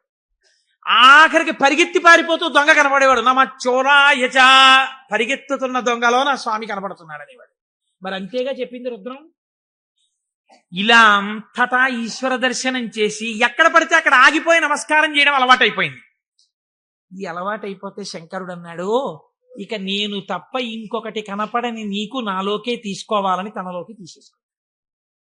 శివుడిలో ఏకమైపోయి తాను శివుడైపోయి. ఇప్పుడు చెప్పండి, భావన చేత మోక్షాన్ని పొందాడా లేదా? రుద్ర పశుపతి నాయనారని ఆయనకి పేరు. 63 మంది నాయనార్లలో ఆయన ఒకరు. మీరు అలా కూర్చుని ఏవో పదార్థాలు అట్టుకుని ఓం నమో నమస్తే అస్తు భగవన్ విశ్వేశ్వరాయ మహాదేవాయ త్రయంబకాయ త్రిపురాం తకాయ త్రికాగ్రికాలాయ కాలాగ్ని రుద్రాయ నీలకంఠాయ మృత్యుంజయాయ సర్వేశ్వరాయ సదాశివాయ శ్రీమన్ మహాదేవాయ నమః అంటూ ఎన్ని పాలు పోసినా ఎన్ని నీళ్లు పోసినా ప్రయోజనం లేదని నేను అన్నా. కానీ ఏమి రమించింది మీ మనస్సు? నీటిలో నిలబడిన వాడికి రుద్రం అనుభూతిలోకి వచ్చేసింది. మనకెక్కడొచ్చింది అనుభూతి? ఒక ఏటి గలగలల యొక్క శబ్దంలో మీరు ఈశ్వరుణ్ణి అనుభవించగలగాలి. ఒక పిట్ట పాటలో మీరు ఈశ్వరుణ్ణి అనుభవించగలగాలి. మీకు తగిలిన గాలిలో ఈశ్వరుణ్ణి అనుభవించగలగాలి. ఇది సంభావయతి. ఇప్పుడు ఏమైంది? నిరతిశయ సుఖప్రదాతయ్యి ఉన్నాడు. ఈ మాటలు చెప్పి చిత్తవృత్తులైనటువంటి రాక్షస స్వరూపాల్ని తొక్కి పెట్టడానికి ఇలా నేను దక్షిణామూర్తిగా కూర్చుంటే ఆనాడైతే అర్థమైంది, కానీ ఇవాళ అర్థం కాదు లోకానికి. అందుకుని నేను లేచి తిరగాలి, తిరిగి లోకానికి బోధ చెయ్యాలి. బోధ చేసి నేనే శంభుస్వరూపమై లోకాన్ని శివుడి వైపుకి తిప్పాలనుకున్నట్టు ఒక ఆయన. ఎవరైన? దక్షిణామూర్తి. మౌనాన్ని విడిచిపెట్టేట. విడిచిపెట్టి మహానుభావుడు ఎలా నడిచి వెళ్ళాడు అన్నారు. అజ్ఞానాంతర్గహన పతితానాత్మ విద్యోపదేశైః త్రాతుం లోకాన్ భవదవ శిఖాతాపపాపచ్యమానాన్ ముక్త్వా మౌనం వటవిటపినో మూలతో నిష్పతంతి శంభోర్మూర్తిశ్చరతి భువనే శంకరాచార్య రూపా.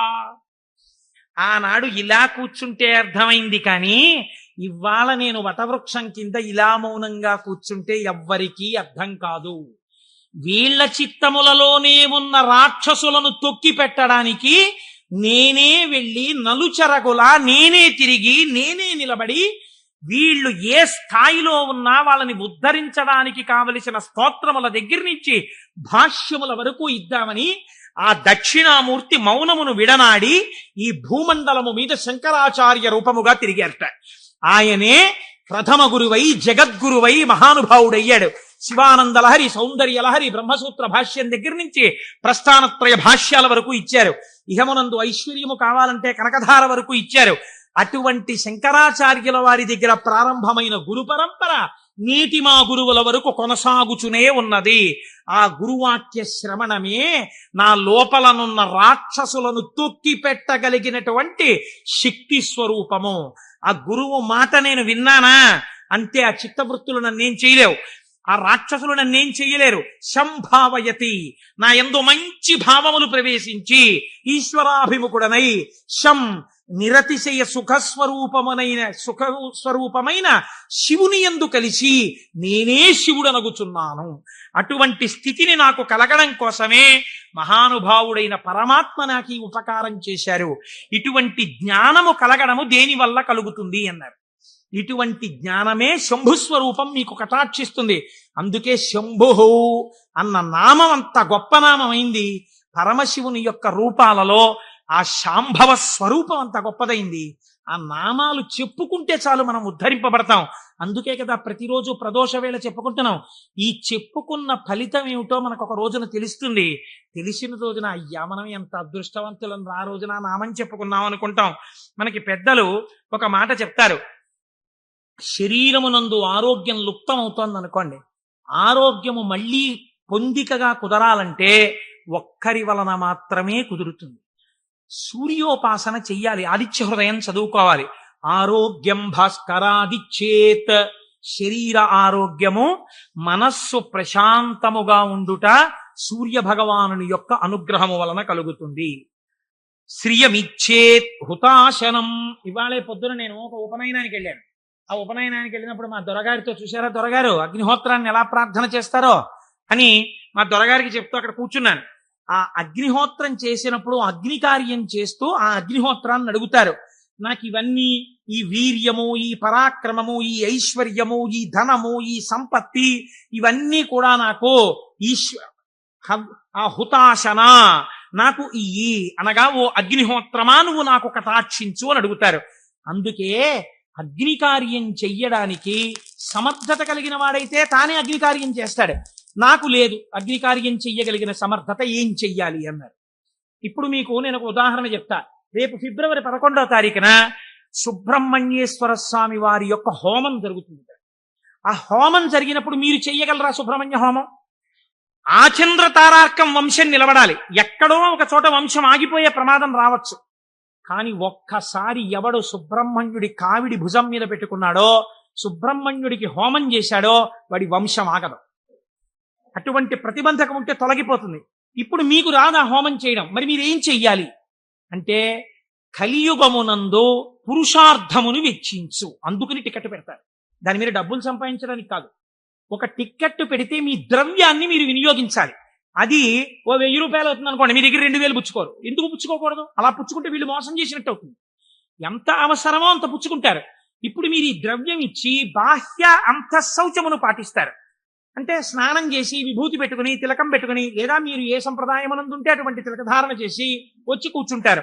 ఆచార్యముఖేన మీ కొరకు ఆచార్యులు చేస్తారు. ఆ పదార్థములన్నింటి మీద మీ చెయ్యేసి మీ గోత్రనామాలు చెప్పి అక్కడ హోమం చేస్తారు.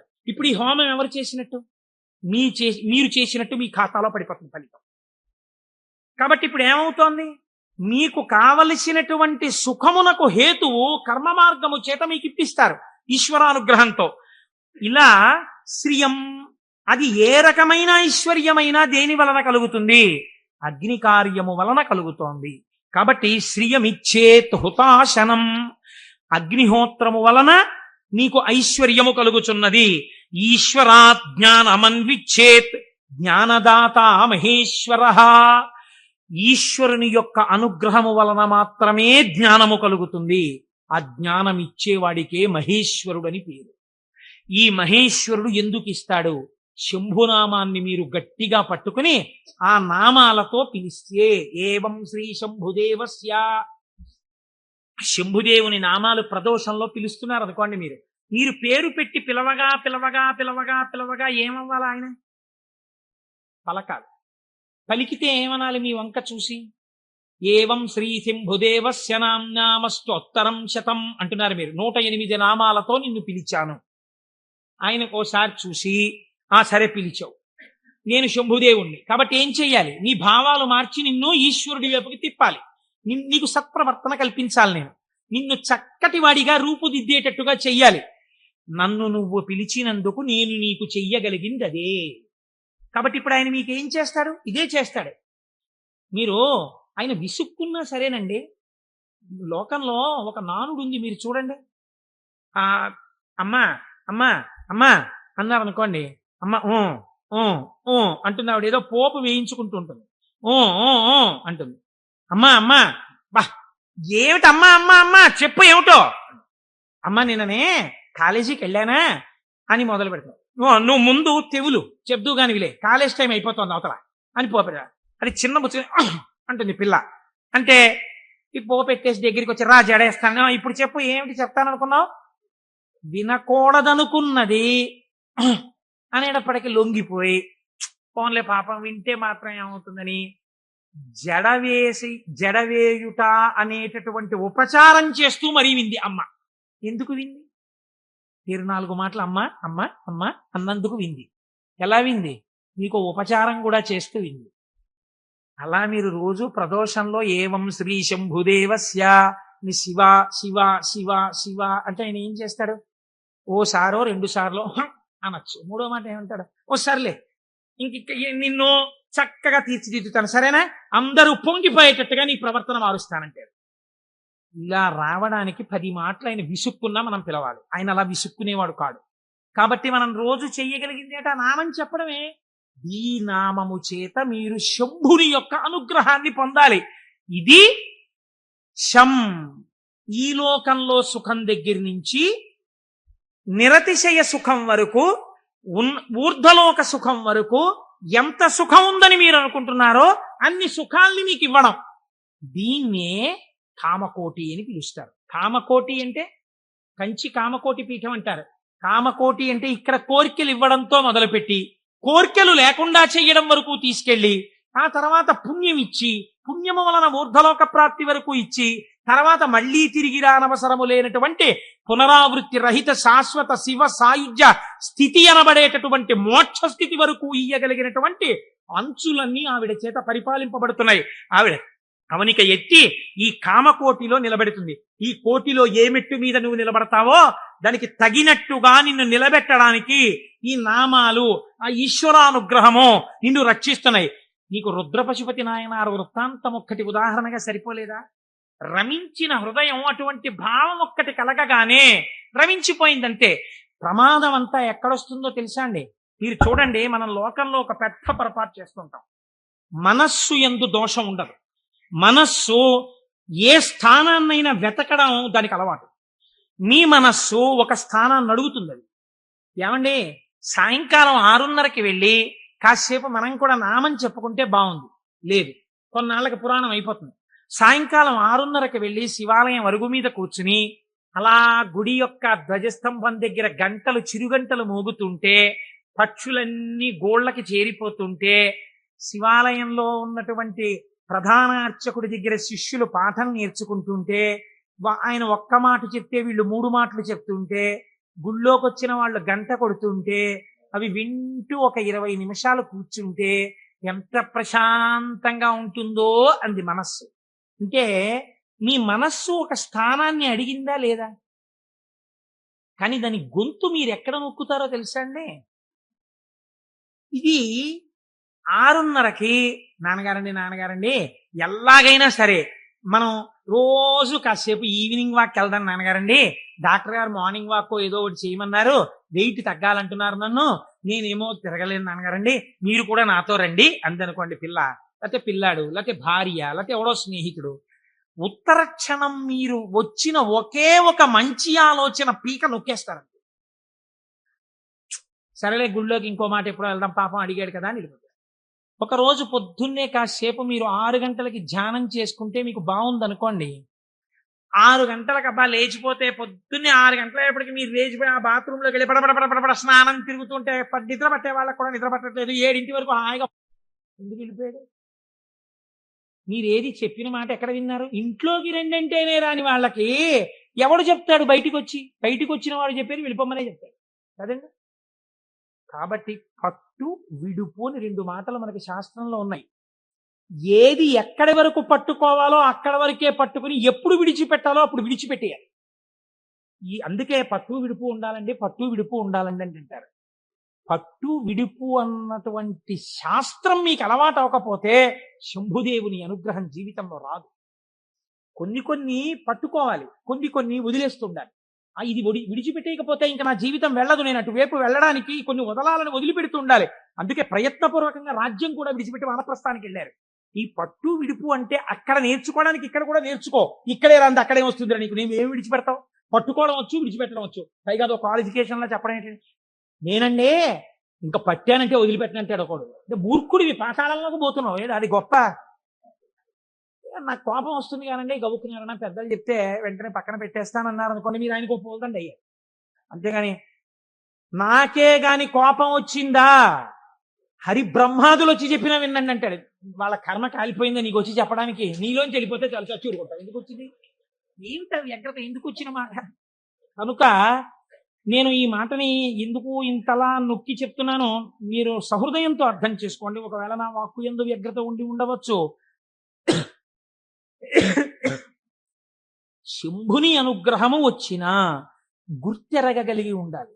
ఆ గుర్తెరగనప్పుడు వచ్చిన అవకాశము వినియోగించుకోకపోతే మరొకసారి ఈశ్వరుడు ఇవ్వడానికి ఇష్టపడడు. కనుక మనకి అటువంటి మనస్సు కూడా కావాలి. ఈశ్వరా, నీ అనుగ్రహము మాయందు ప్రసరించినప్పుడు